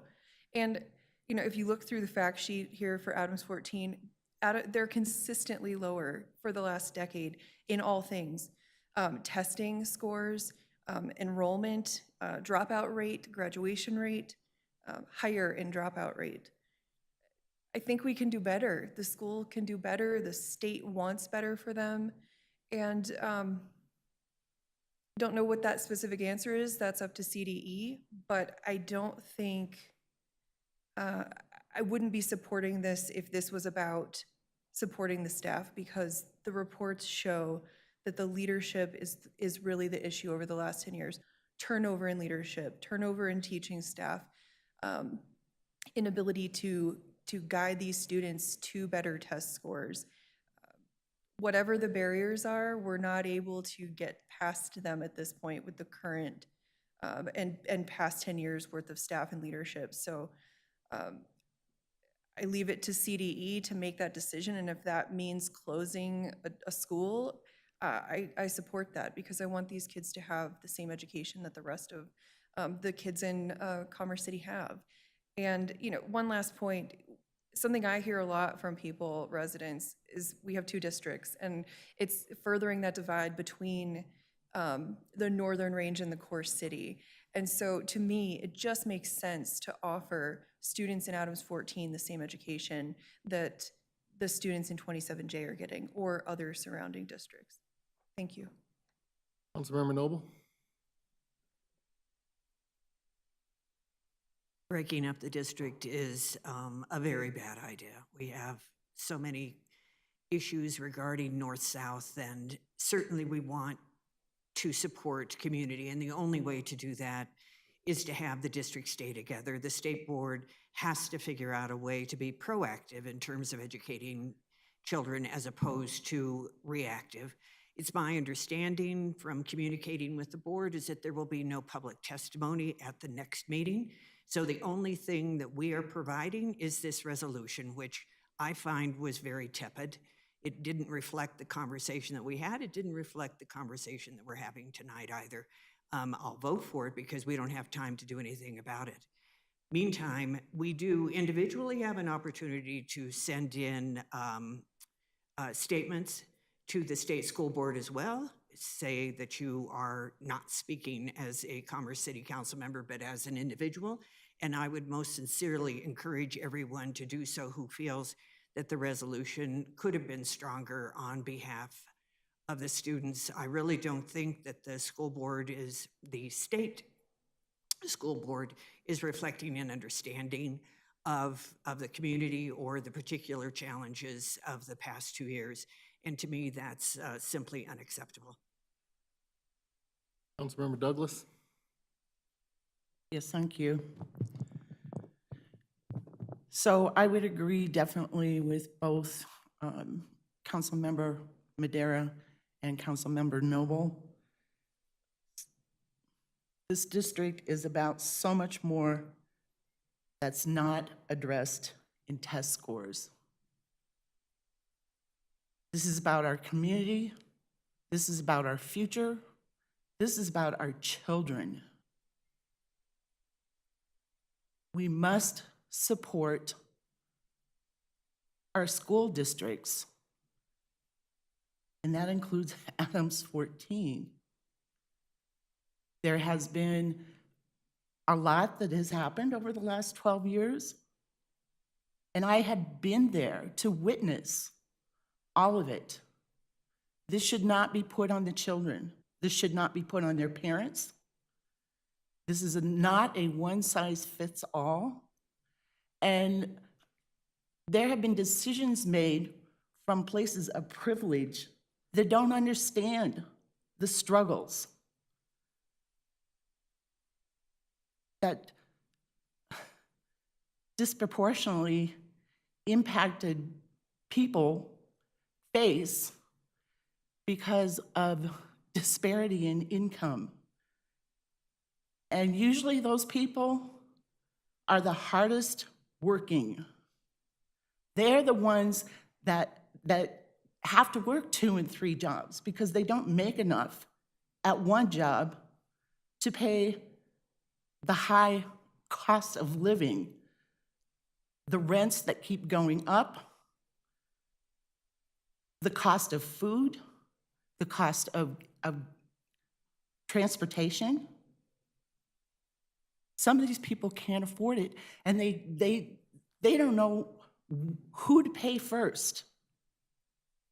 And when somebody else is making decisions from a place of privilege that cannot even comprehend what it's like to live with struggles every single day and to go to sleep thinking about how you're going to make ends meet is just not, it's beyond my comprehension. And so this resolution is very important. It's very important to keep our school district going and to support them. We have to work in partnership with them. Yes, we are 2 different government entities, but we have to work in partnership because we are the public servants of the community. Thank you. Mayor Pro Tem. Thank you, Mayor. And I would just like to add, closing the schools doesn't mean it's going to mean one Commerce City. It's not one Commerce City on this dais. And I'd like to also state, you know, it's something to say something when you haven't walked in someone's shoes, but to sit up here and say that unless you've been in those shoes, it's easy to say to shut down a school, but you haven't walked in someone's shoes. Thank you. Councilmember Grimes. Thank you, Mayor. I just want to respond to Councilmember Douglas. The most valuable thing we can give the students in this district is a proper education so that they can reach to higher places in their future. Status quo is not going to help them. And that's why I want to fight for whatever's best for the students, that may not necessarily be keeping the school open. These kids deserve better. Councilmember Davis. There's been an awful lot of very valid points made here. Has it been a perfect school district? No. Can it get better? Absolutely. Does it appear, based upon the conversations at least I had with some of the school board, the local school board, I think they truly do want to see things better. I don't think it's a case of Einstein's definition of insanity, doing the same thing over and over again and expecting a different result. We have some certain areas here that need to be addressed. Absolutely. But I can personally say I went to more schools than the rest of this council combined. I know what it was like bouncing around. I know what it was like going, oh, well, you can figure out what I was going to say. Now I've got another school to go to. I've got to do this. It impacts the student. It impacts the student's parents. They need to have another chance. Does it say we ad infinitum continue with that? No, but if in a couple of years they haven't seen an increase in testing results, a drop in dropouts and such, then that perhaps it can be visited again. But Councilwoman Douglas made a very valid point. A lot of the people that are looking on high, looking down, making these decisions are living in areas of town that are much different than what is right here. Everybody here is familiar with Phil Anschutz. Most of you probably aren't aware of the fact that his children went to East High. That man had enough money he could buy every school in this state. But he sent his kids to East High. Why? because he wanted to make sure they saw what life was about. It wasn't all fingertips up in the air sipping tea, that you had a myriad of people you're going to deal with. You've got that here. I mean, our last meeting, we heard parents talking about how well their students have done at Adams City. I'm very proud to hear that. Does that mean everybody is going to? No. But is everybody going to do great at Cherry Creek? No. But you can't penalize these students who are busting their butts to try to make their way forward in this world, trying to make things better, especially if, as was mentioned earlier as well, they're having to help their parents, their families with not only childcare perhaps, but jobs that are helping bring money in. So is it a perfect resolution? No, but I'll certainly back it. That's all I have to say. Thank you. Mr. Gibson, would you please read the title? Resolution 2022-39, a resolution to support the students of the Adams 14 School District.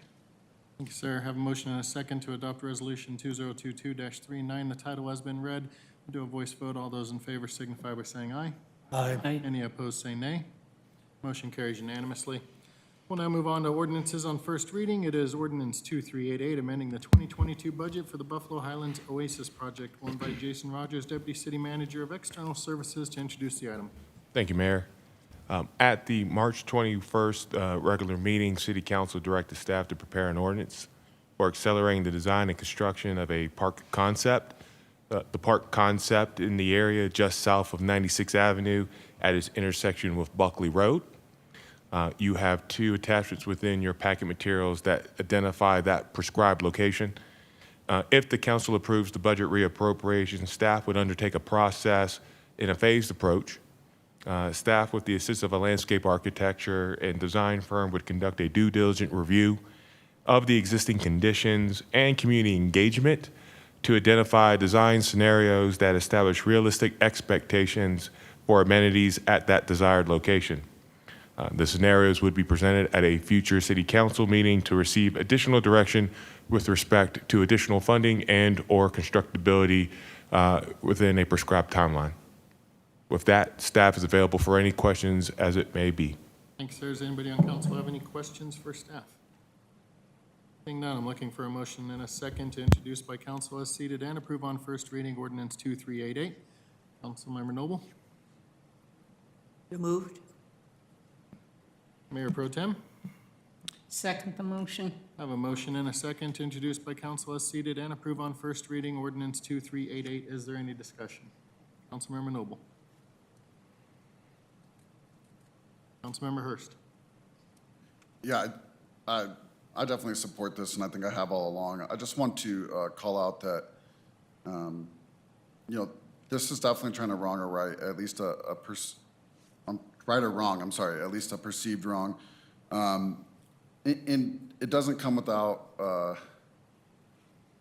costs to the entire city. So if we're going to build a park, it's the maintenance more than the upfront cost that I'm trying to call out here. I have no problem with the park being built, but we heard a lot of stories tonight and over the course of time and of this issue, and I really think it's one that's can be retold by several communities. If you look at some of the parks in the area that are built into the communities, they're too small. The playground equipment is for kids very young, and those costs can reach extremely high in replacement and maintenance of those. And so that's been my only pause about this the whole time, is that I know that it's going to cost $100,000 in 10 years to upgrade the playground equipment. I know that a bench has an average delivery time right now of 45 weeks to get that up to date, and it's $2,000 to replace a bench. Those costs come back to the city as a park that we didn't have in our plan. And so just have to call that out. It's not just a $2 million upfront commitment, it's a long-term commitment to this park. I'm happy to make that commitment, but it's a discussion that's why this was a long discussion. That's why this is gone beyond just an easy, I support this, let's move forward. because those are long-term costs for the city that have to be essentially a full-time employee to ensure that that's all, the grass is mowed, the trash cans are emptied, and so on and so forth. And so, again, support this 100%, but it's not without the discussion about the long-term costs. And I think we're going to, as a council, work to get this right so something like this doesn't happen again in the future. Councilmember Madera. I agree with Councilman Hurst. No, I'm in favor of this, but I think we also discussed using the 2K funds for a park in a different location within this neighborhood. And so I just want to make sure that we're choosing the better of the two options. And, my only pause that I have on this location that we're proposing to transfer this unencumbered fund balance from is, just ask everyone to go to Monaco Park or Fairfax Park. And when you make parks in, that double as drainage, it's never really one or the other. Most of the year it's a park, but then other times of the year they're not usable. So I just want to see this come back before council. I'd like to see the impacts of that and the design and how that would affect the use of the park. And that way we can make an informed decision because, I don't think it's fair to the city to make two parks in this neighborhood, because they'll essentially be serving just the one neighborhood when there's a lot of areas of need throughout the city. I mean, I believe it's Frontera has had a sign, Future Park, for like 10 years. We know that by Bison Ridge Rec Center, we wanted to make an all-inclusive park over there. And, even down south here, we waited like 30 years before we got our first real park because we had Fairfax, which was, glorified drainage. We had Monaco Park, which was the same. And so I just want people to know that this is it's a large undertaking and it's really takes the entire city contributing to this to make it a reality. So, I just want people to be aware of that and, not take it for granted because this is definitely something that, you build a park in one place, you're taking away from a park in another place. And, I wish we had enough money to have parks everywhere, but, that isn't always the case. So, thank you. Councilmember Noble. Thank you very much. We get into a case of sort of apples and oranges and mixing the conversation that we've been having on this for the past several weeks. And you might recall that part of this arose because somehow during the process of approving this Metro District or the plans for this property, there was apparently a trade-off that took a park away in exchange for the developer contributing to a bridge on 96th. So let's keep that in mind as well. As for two parks, when the city park goes in next to the high school, there's also South Lawn Park, so that will be two parks there in the South Reunion area. There are two parks in Frontera. There's a city park as well as other parks in Frontera. So those kinds of things do exist. I don't feel that people are taking it for granted who live in Buffalo Highlands. I think they understand that we're doing this because it is city money. We're doing this for the whole community as well. And the location would be in an area that will make sense, not only for Buffalo Highlands, but also for the rest of the community. Keep in mind that the park that they're talking about, that the city has been talking about, that's attached to the school down on 88th, is, I think they showed on the map, is 4,000 feet from the neighborhood. That's almost a mile. Our own city manager was quoted in an article very recently about every 6 blocks, there should be a park in Commerce City, and I completely concur with that. In fact, if you look at the Buffalo Highlands and Second Creek Farms area, there's about 1,800 homes all total. And the National Parks Association, or that does these kinds of residential parks, that is, not national parks, but they say that there should be a park for every 1,000 people at a minimum. There isn't a park planned in Second Creek Farms, despite all the homes that are going in there, including multifamily and so forth. So I think that there's certainly more than enough people who are moving into this area, and a park will make great sense, not only for the community of Buffalo Highlands, but for everyone who uses the trail system, in particular Second Creek. I don't think that there's going to be a big problem when you're looking at the floodplain. You might keep in mind that the city has been talking with the developer about using a floodplain behind King Soopers for a golf course. So floodplains are often used. There's often, particularly parks go into floodplains and so forth. So I don't think that that will be a big problem. It will be good if we can have some other amenities in the area, and I'm happy that the city is also going to be talking with the residents of the area in order to come up with plans that work for all. I'm glad we're here finally. I have a motion and a second to introduce by council as seated and approve on first reading ordinance 2388. Will the city clerk please read the title and take a roll call vote?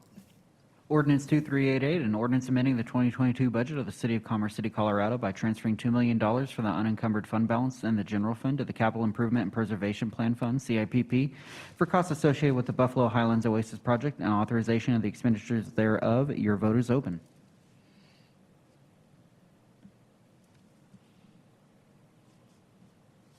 Motion carries unanimously, 9-0. Move on to administrative council business. Per council policy, except for emergency or unforeseen items, council members are encouraged to submit administrative business items by the Tuesday before the meeting with another council member's endorsement. Do any council members have administrative business items of an urgent or unforeseen circumstance? Councilmember Noble. Thank you very much. Yes, I have a few things tonight. One of them is that we just completed orientation last Monday, and I would like to ask for a land use public hearing orientation to be led by our interim city attorney and include not just the city council, but also the planning commission in an orientation. Would anyone have any objections to that? I'm going to ask before we move from that. This is probably going to take more than an hour worth of staff time to do. So Councilmember Noble, I'll need you to motion to direct staff to put that on. And it'll have to be approved by the city council, given the rule that we have in council policies regarding staff time requiring more than an hour needing to be approved by the council.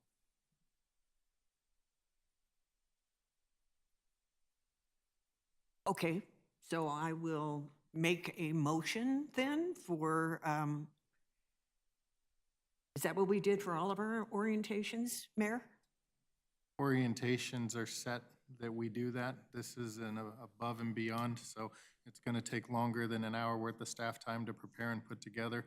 Therefore, under council policy, you need to put that motion out there on the floor for the council to approve. All right. So I'll make a motion for a land use public hearing orientation. All right, I have a motion to direct staff to prepare and present to the city council and the planning commission a orientation that will educate the council and planning commission on proper land use matters. Councilmember Douglas? I'll second that. I have a motion and a second. Is there any discussion? Councilmember Hurst?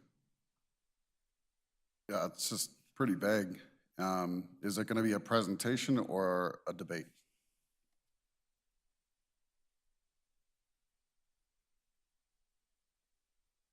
Are you asking for a presentation or a debate, Councilmember Noble? I'm sorry, Councilmember Hurst, what are you asking?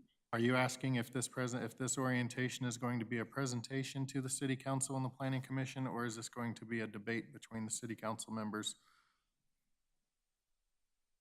I'm sorry, I'm not connecting on the question at all. I would assume that the staff will determine the best way to instruct us in the public hearing process. Councilmember, Mayor Pro Tem Alan Thomas and I both took due process with SRSA. That orientation was longer than normal. One of the planning commissioners was part of that process as well. And I think it would be extremely beneficial for everyone to participate in the planning process. There's a reason that a developer's attorney yells out, "Ask a question." You can be taught how to ask appropriate questions or how to phrase your statements so that they are a question and so forth. There are things to understand regarding criteria, et cetera. I just think that it would be beneficial, and in particular to both the Planning Commission and the City Council, to have a refresher. Some of you may know exactly how to do it, but it would be great to have a refresher for everyone so that we're all on the same page. Councilmember Grimes? Thank you, Mayor. I won't be supporting tonight. I would ask that we include it in next year's orientation, but our staff is extremely taxed, and I don't feel like this is a good use of their time at this point. Councilmember Madera? Yeah, I'm kind of on the same boat. We've had so much orientation. Personally, been through 3 cycles of it already. And, we had this conversation last study session where, staff is taxed. They need time to do their day-to-day.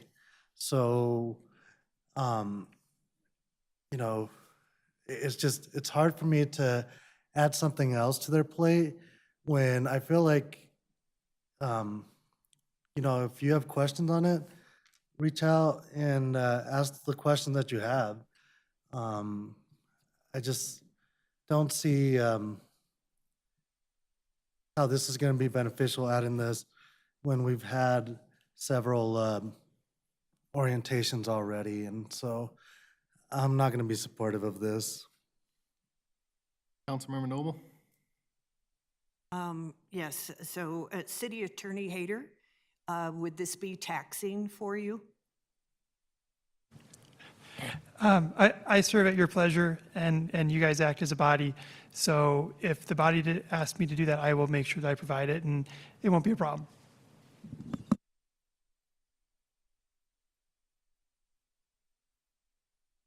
Okay, I see value in doing this, not only for the council and the planning commission, but also for the community. I think there are a lot of residents out there that are trying to be engaged in how the planning process and how the development process works, and they don't always understand whenever there's a PUD amendment in front of us, or there's an annexation in front of us, or we're just identifying a resolution that allows an annexation application to come before us. So I see value in having a session that it actually educates everybody and brings everybody up to the same level of knowledge, and making sure that we are all on the same page whenever it comes to understanding how the planning and development process in our community works. So for that, I'll support this. Councilmember Hurst? That's kind of the point of my first question is I'm more than happy to be educated or re-educated in an appropriate manner. If it's a public hearing, I'm not willing to it become a debate on where we're currently at and, how our current land development code is. We're working on it. And for it to become a public debate is not the right timing in my book. But if we can do it similar to what we did the Civic Academy, all ears. Mr. Tinklenberg? I just had a sidebar with Mr. Hayter, and he's certainly willing to do it and, would want to do it. But I'm wondering if several of you attended the one conducted by CIRSA, if, we could ask CIRSA to come in and conduct it if the concern is about the workload for the city attorney's office. So offer that as an option for your consideration. Okay, have a motion and a second to direct staff to put forth an orientation session on planning and development process in Commerce City. All those in favor signify by saying aye. Aye. Any opposed, say nay. Nay. If you're a nay, can you please hold your hand up so that Mr. Gibson can count you? And that is going to pass 6-3. All right, any other, Councilmember Noble, did you have additional administrative council business? I do. We had, during the study session, an item that we discussed regarding keeping Commerce City clean, and it seemed like sort of a game of telephone or something, that the message about what the intention was of that initially got lost. And I was reminded that we had voted to have study session summaries to make certain that we're all on the same page so that we know what the staff takeaway was and the staff also knows, and we can read what the staff thought that they were taking away. So we make sure we're all on the same page. But we are not getting the study session summaries, and I just wanted to put that out there again, that we had voted for that. And it seems to me that it is important to have them so that we're all operating with the same set of facts.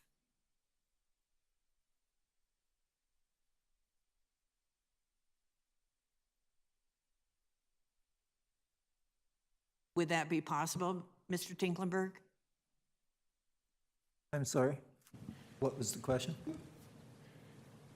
The study session summaries that we had voted for? I was just having, again, a sidebar conversation with Mr. Hayter. He referenced council policy on I'd have to defer to him. Yeah, we have a council policy that basically explicitly prohibits minutes at study sessions. I know you're not advocating for minutes, but I think the difficulty that staff has is how do we do a summary of discussions and try to be consistent with the council policies there. I don't know what you've been provided with in the past in particular, and I can certainly inquire into that, but it might be that we need to do a quick amendment to council policies as well to make sure that we're not creating a document that also violates policy. So that's my only concern from like a more global perspective. So that's why I had Mr. Tinklenberg's ear there trying to make sure that whatever route we go down, that we're not violating policy, or if we need to, then we can go in and amend policy. Okay, but we are always asked, what direction should we go? We're giving options for direction, and then we give a consensus. So it would be good to know that they're walking away with what was agreed to. Well, we don't take action, as you know, at study session. No, Staff kind of hears from everybody and tries to discern a general direction. But we don't necessarily we don't ask for specific direction. So we're obviously trying to balance the process and make sure that things are open and that we are not putting ourselves in a position where the open records laws would be violated either, or the open meetings laws. So it's a dance, if you will. All right, so then the next step is for Policy and Governance Committee to meet To discuss a potential change in the policy in order to make our vote valid from the past. Because we did have this vote and no one said, no, you can't do that. We're not going to allow that to happen, therefore we're going to ignore what you voted on. And my apologies, I do not recall the circumstances It of was that. before Okay. your time. That's why. Okay. It was before your time. All right, I have another one.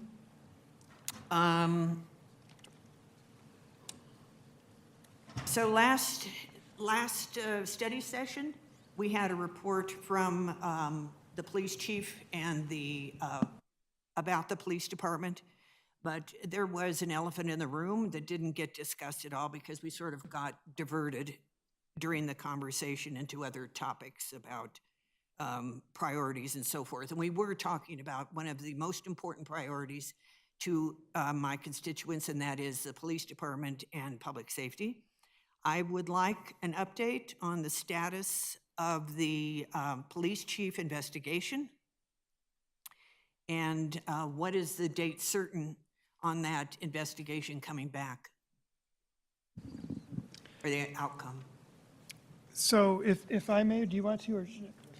So due to some, I don't know how to describe the difficulties you experienced with the sheriff's office, but at this point, we've basically retained outside counsel to do some additional investigation to try to match up resources and make sure that this was being conducted in a fair and unbiased manner that wasn't being influenced by any internal relationships or politics.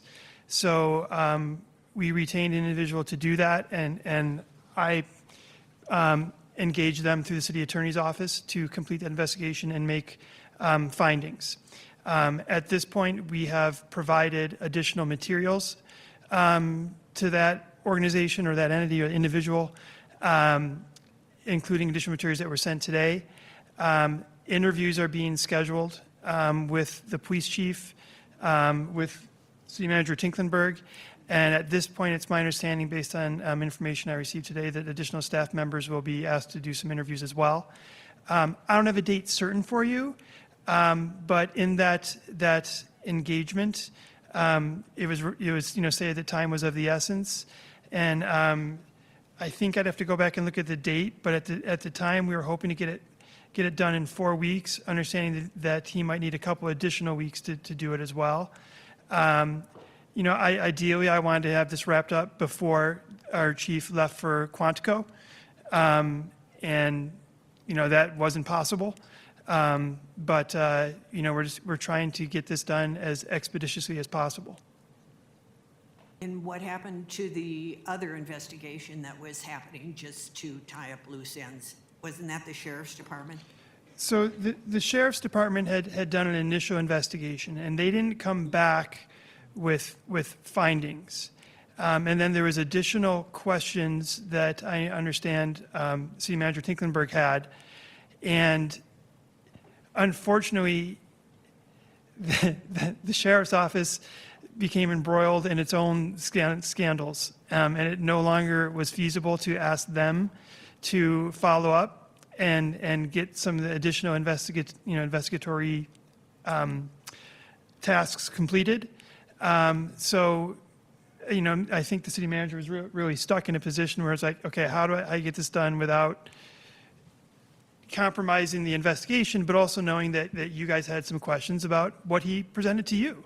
So, out of fairness, he said, let's get this done in an unbiased way. So at that point, because we weren't able to follow up in a way that we had any sort of confidence with the Adams County Sheriff's Office because of their internal scandals, we started looking for an outside individual entity to provide us with that assistance. And what happens to the sheriff's department's investigation notes? Do they go That's all anywhere? part of the investigatory file that is now with our current investigator. Okay. So this is an open personnel investigation still. Well, we began this in November, so it will be good to have a conclusion in the next month to 6 weeks. That would be very good, because it could be affecting morale in the police department, it could be affecting recruitment, it could be affecting retention, and those were things that we didn't discuss. So Sure, it's important to have this wrapped up. I'm very confident you will have that wrapped within that time frame.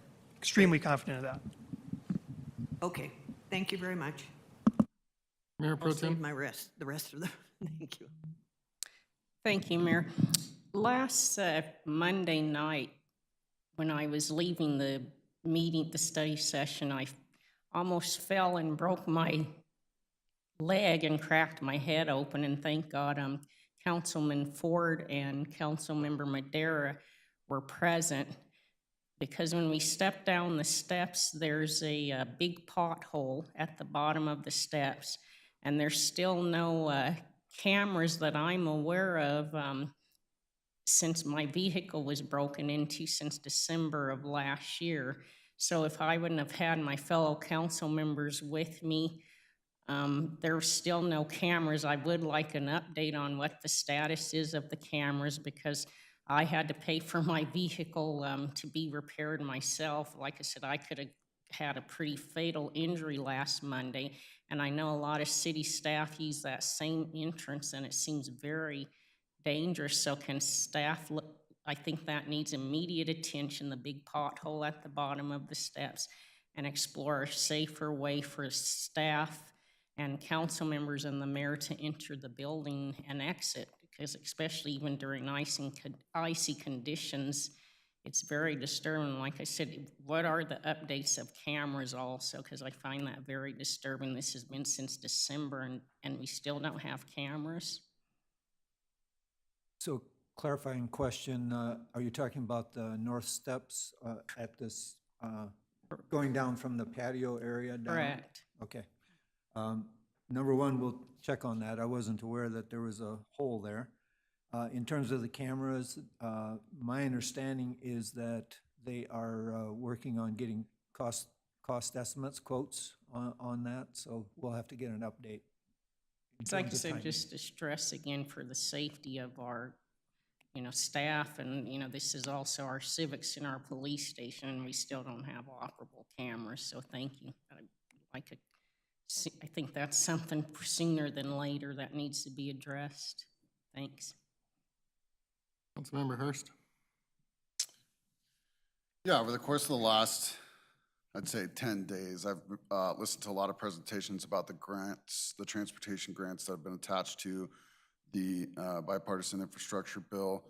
And, I still stand by my statement in a normal year, or at least all the years that have led up to this one, that we should only support one key regional project in the area in our city and not compete with two in our city. I feel like this year and maybe the next 2 years after this are going to be significantly different from the grant programs. And I know the county has put in for the 120th flyover project over Highway 85. And I think it's good for us to at least reopen that discussion about potentially supporting their raise grant application. I'm not sure if they're doing a raise grant or infra grant. They all came out on the same NOFO. That's why I forget which one they're using, but I would really just like us, we did take the position of not supporting a second project a couple weeks ago, and I would just like us to reopen that conversation if everybody's willing. Councilmember Madera. Yeah, I'd like to make a motion to have staff work with the policy committee and develop a policy on, the number of requests that city council can, make of staff in a given week, whether that be, time-wise or quantity of requests, just to try to develop something where, we're not asking, staff to do all these things on behalf of one council member without it going through the council as a body. So, whether that's, one request a week or whatever they determine is best and works for everyone involved. I think we need something like that to help us prioritize as council members as to what to bring to staff and what to move up through regular city channels. So that's my motion. Councilmember Grimes. Second your motion. All right, I have a motion and a second to direct the policy committee to develop a policy that will limit the amount of tasks that a individual council member can present to the city staff within a week. Is there any discussion? No request for discussion. We'll do a voice vote. All those in favor signify by saying aye. Aye. Any opposed say nay. Motion carries unanimously. Is there any other, Councilmember Hurst? Sorry, I guess since I didn't make a motion, we didn't have the discussion, but I'd like to just make a motion to have a quick discussion about that 120th project, or adding a second project, doesn't necessarily have to be that one. So I'd like to make a motion to support the 120th project that Adams County has put in a grant for. Are we already supporting this project? It's going to be up to council on that. We have not indicated yes or no at this point. Councilmember Ford? I have a motion and a second to have city council support the flyover at 120th and US 85 as it goes through the grant process. Is there any discussion? Councilmember Hurst? Yeah, I kind of prefaced it. Look, there's other really good projects. Of course, 104th flyover, in my mind, makes more sense, but also has a lot more challenges in front of it. And then I also think an on-ramp onto I-76 from 104th makes a lot of sense as well. So those are all in that micro region, if you will, that make a lot of sense for mobility in the North Range with the growth that we're seeing. 120th is viewed as a regionally impactful project. I think we should push our support because of the current grant programs and the way that they were redesigned under the NOFO of infra, build, and I can't remember the third right now, but I really think this is a unique opportunity that we only have a couple chances at. Member Douglas? Yes, I'm in favor of this as well. I would just like to know if you could clarify how we would support, in what way we would support the county with the grant process. So when we put out the build grant for 88th Avenue widening, we sought regional support through ADCOG, Dr. Cog, and then the county itself is writing a letter of support. In return, the county is asking for a letter of support from our city council in support of the 120th project. And it makes the most sense for us because it's basically 100% in our city besides the western part of Highway 85. Thank you. All right, I have a motion and a second for the city council to support the 120th Avenue project. All those in favor signify by saying aye. Aye. Any opposed, say nay. Motion carries unanimously. Is there any other administrative council business? Okay, I have one item. The Metro Mayor's Caucus is sending a letter to the representatives concerning HB 2022-1326, which is trying to amend the fentanyl legislation that went forward a couple years ago. The Metro Mayor Caucus is generally in favor of the changes being made, however, still has concerns over the fact that 4 ounces of fentanyl is considered to be a misdemeanor. So they are asking that, one, a debate continue on whether or not that's the appropriate level, keeping in mind that 4 ounces is enough to kill like 2,000 people, I think. And also, also asking for there to be additional modifiers on other crimes. If you commit another crime while in possession of that amount, then they would like to see that elevated to a felony and have a kicker on top of it. So I'm looking for a motion and a second to authorize my signature to go on that letter from the Metro Mayor Caucus to the representatives and senators. Councilmember Grimes? So moved. Councilmember Hurst? A second. I have a motion and a second to authorize my signature to go on that letter. Is there any discussion? Councilmember Ford? Are they going to reduce the misdemeanor down to where it's a felony if you have any at all? I don't believe that is currently the way that the legislation is going through. Again, this is just a letter from the Metro Mayor Caucus to the legislation or legislature asking them to change that quantity and to also have additional penalties if you have that quantity with you while you are in the commission of another crime. I'll be supportive. Okay, I have a motion and a second to authorize my signature to go on that Metro Mayor Caucus letter. All those in favor signify by saying aye. Aye. Any opposed, say nay. Motion carries unanimously. We have, we still got to get to council reports, but we're going to do one more administrative council business item. We have approximately 2 hours of interviews scheduled for our upcoming city attorneys, and we have spent a considerable amount of time above what was allocated discussing other items this evening, so I'm looking for a motion in a second to extend the automatic adjournment time by 1 hour to making it 11:30 PM. Councilmember Hurst? So moved. Councilmember Grimes? What's that? You're only authorized to do so in 1/2 hour increments according to the code. Okay, so, okay. For a half-hour increment, Councilmember Hurst? So moved. Councilmember Grimes? Second. I have a motion and a second to extend the automatic adjournment by 30 minutes. Is there any discussion? Seeing no request for discussion, we'll do a voice vote. All those in favor signify by saying aye. Aye. Any opposed, say nay. Okay, now I'm looking for a motion and a second to extend the automatic adjournment by 30 minutes. Councilmember Hurst? Second. Mayor Pro So Tem? moved. Second the motion. I have a motion and a second to extend our automatic adjournment by 30 minutes. Is there any discussion? Seeing no request for discussion, we'll do a voice vote. All those in favor signify by saying aye. Aye. Any opposed, say nay. Meeting must adjourn at 11:30. We will move on to council reports. Mr. Tinklenberg. Thank you, sir. Try to keep this really quick. I was going to bring up the Adams County request for support for the RAISE grant, and you've already approved that. Republic Services has seen an increase in contamination of the cardboard recycling bins at the recreation centers, and so the request is to residents to make sure that what they put in those bins is limited to flattened boxes. Community development remains very busy with 172 active entitlement applications. And year-to-date, we have issued 299 residential permits.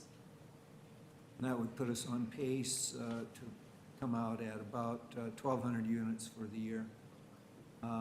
Mr. Tingelberg, Yes, may I ma'am. interrupt you for just a minute?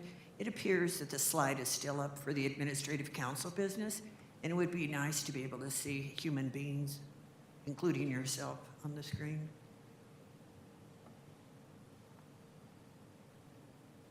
Rather than a title.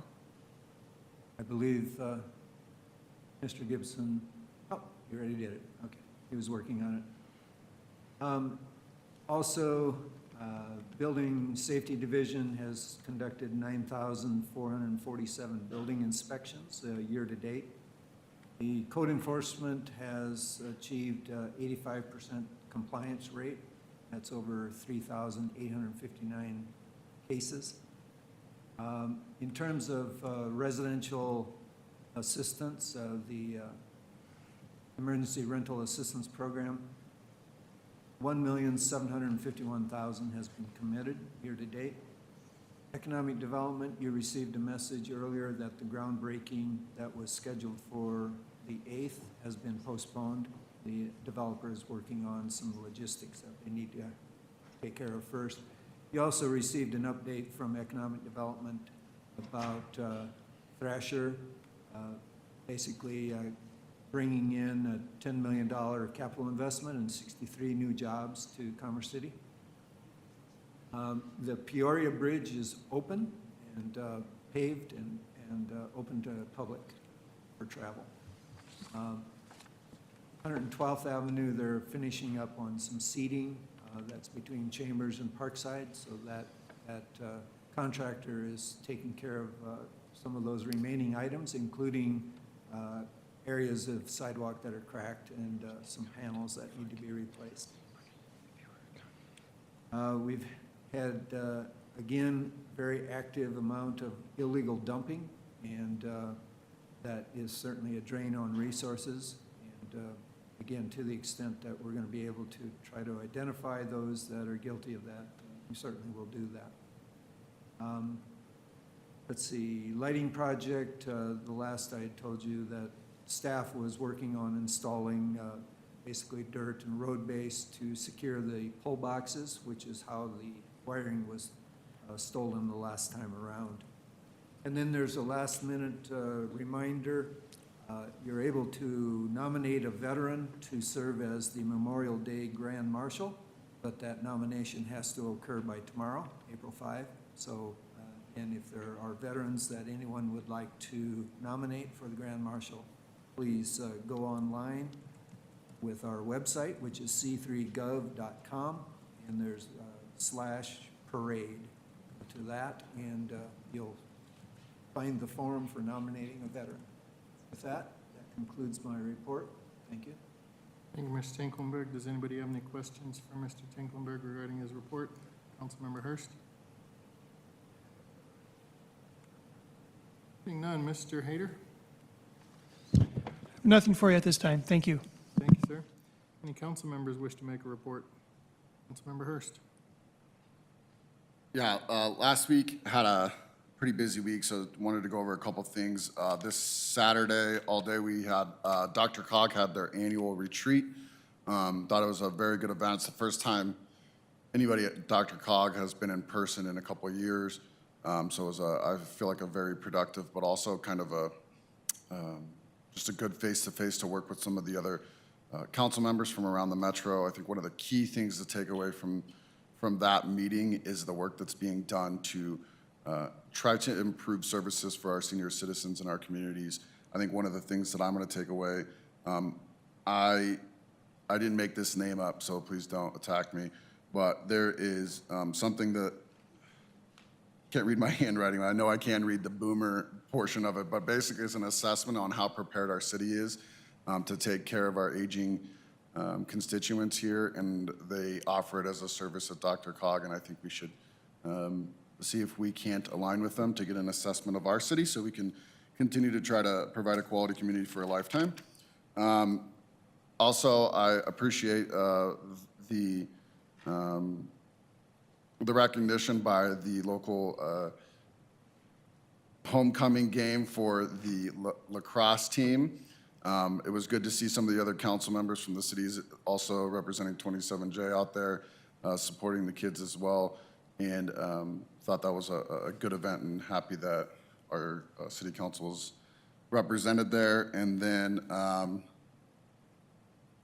sorry, there was, the final thing that I have is I met with 27J.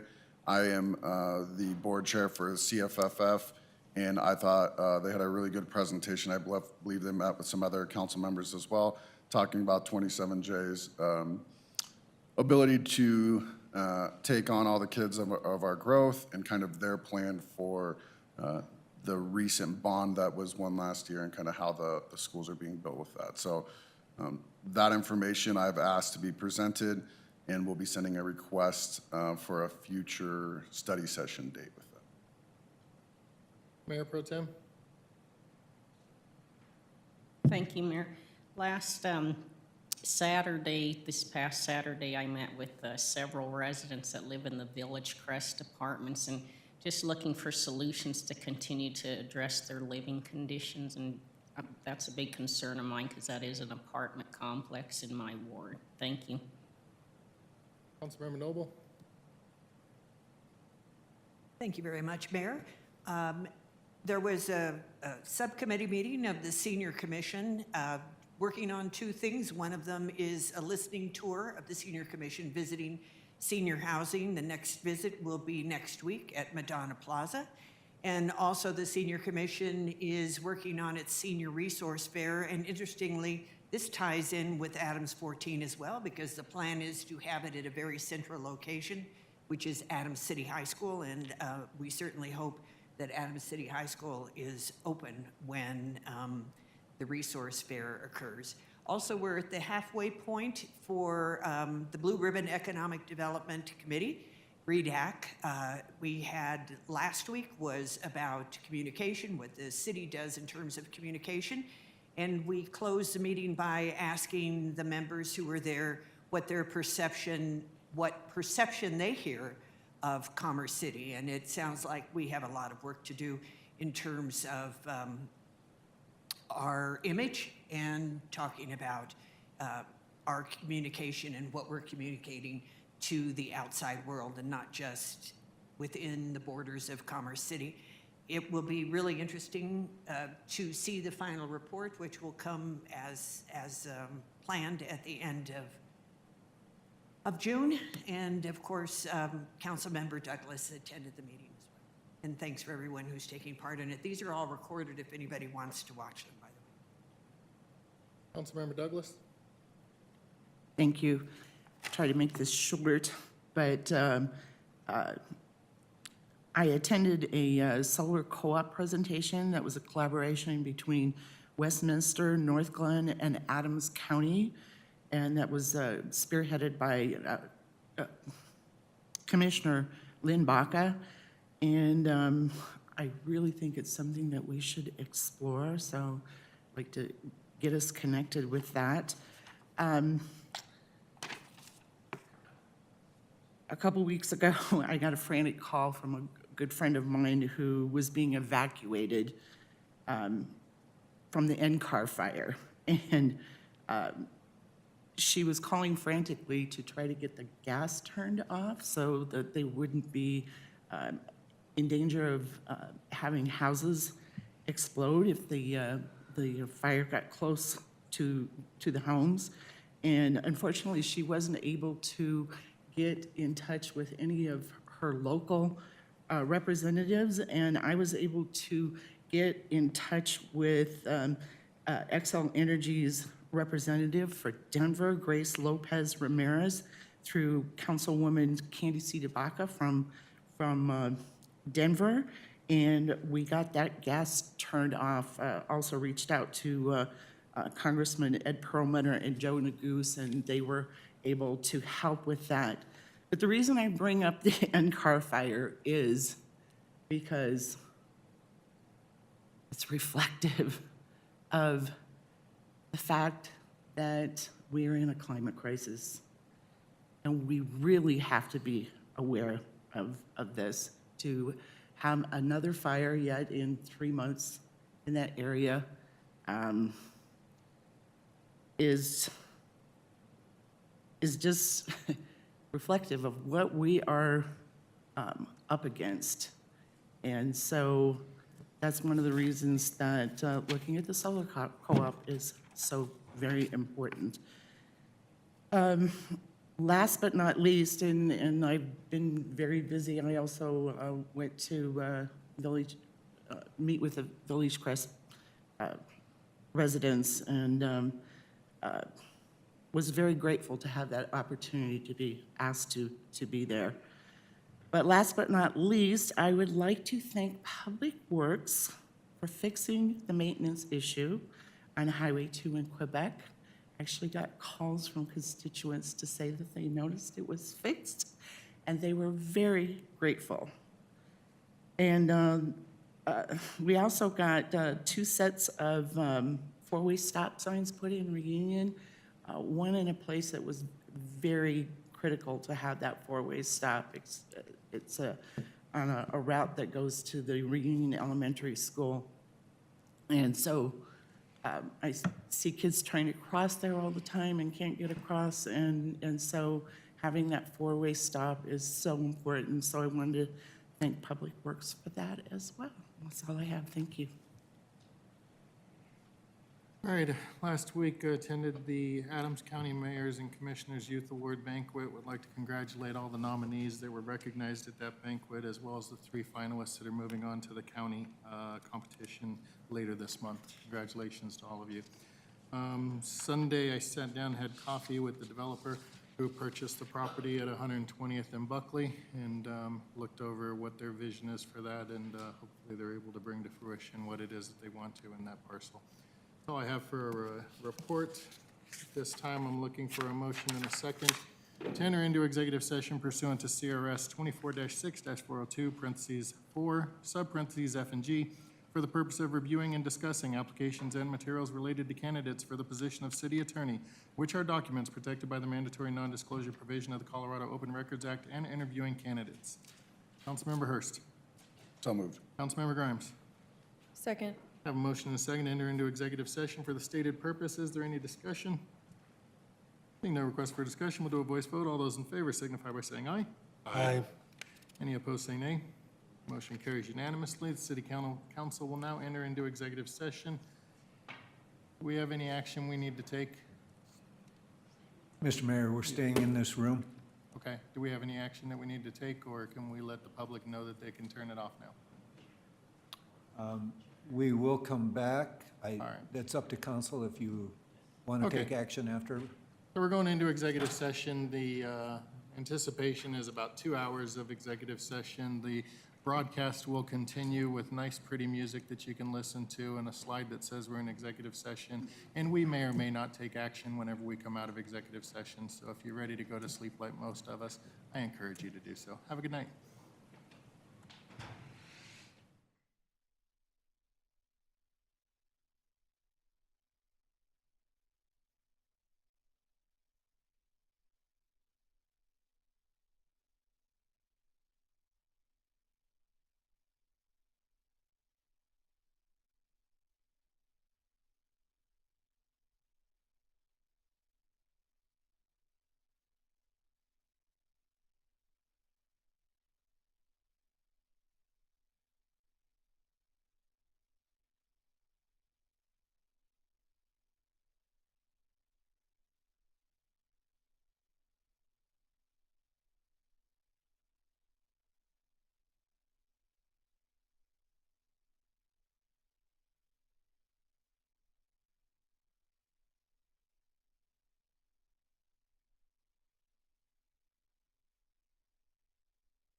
Thank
City Council is no longer in executive session. The meeting is adjourned.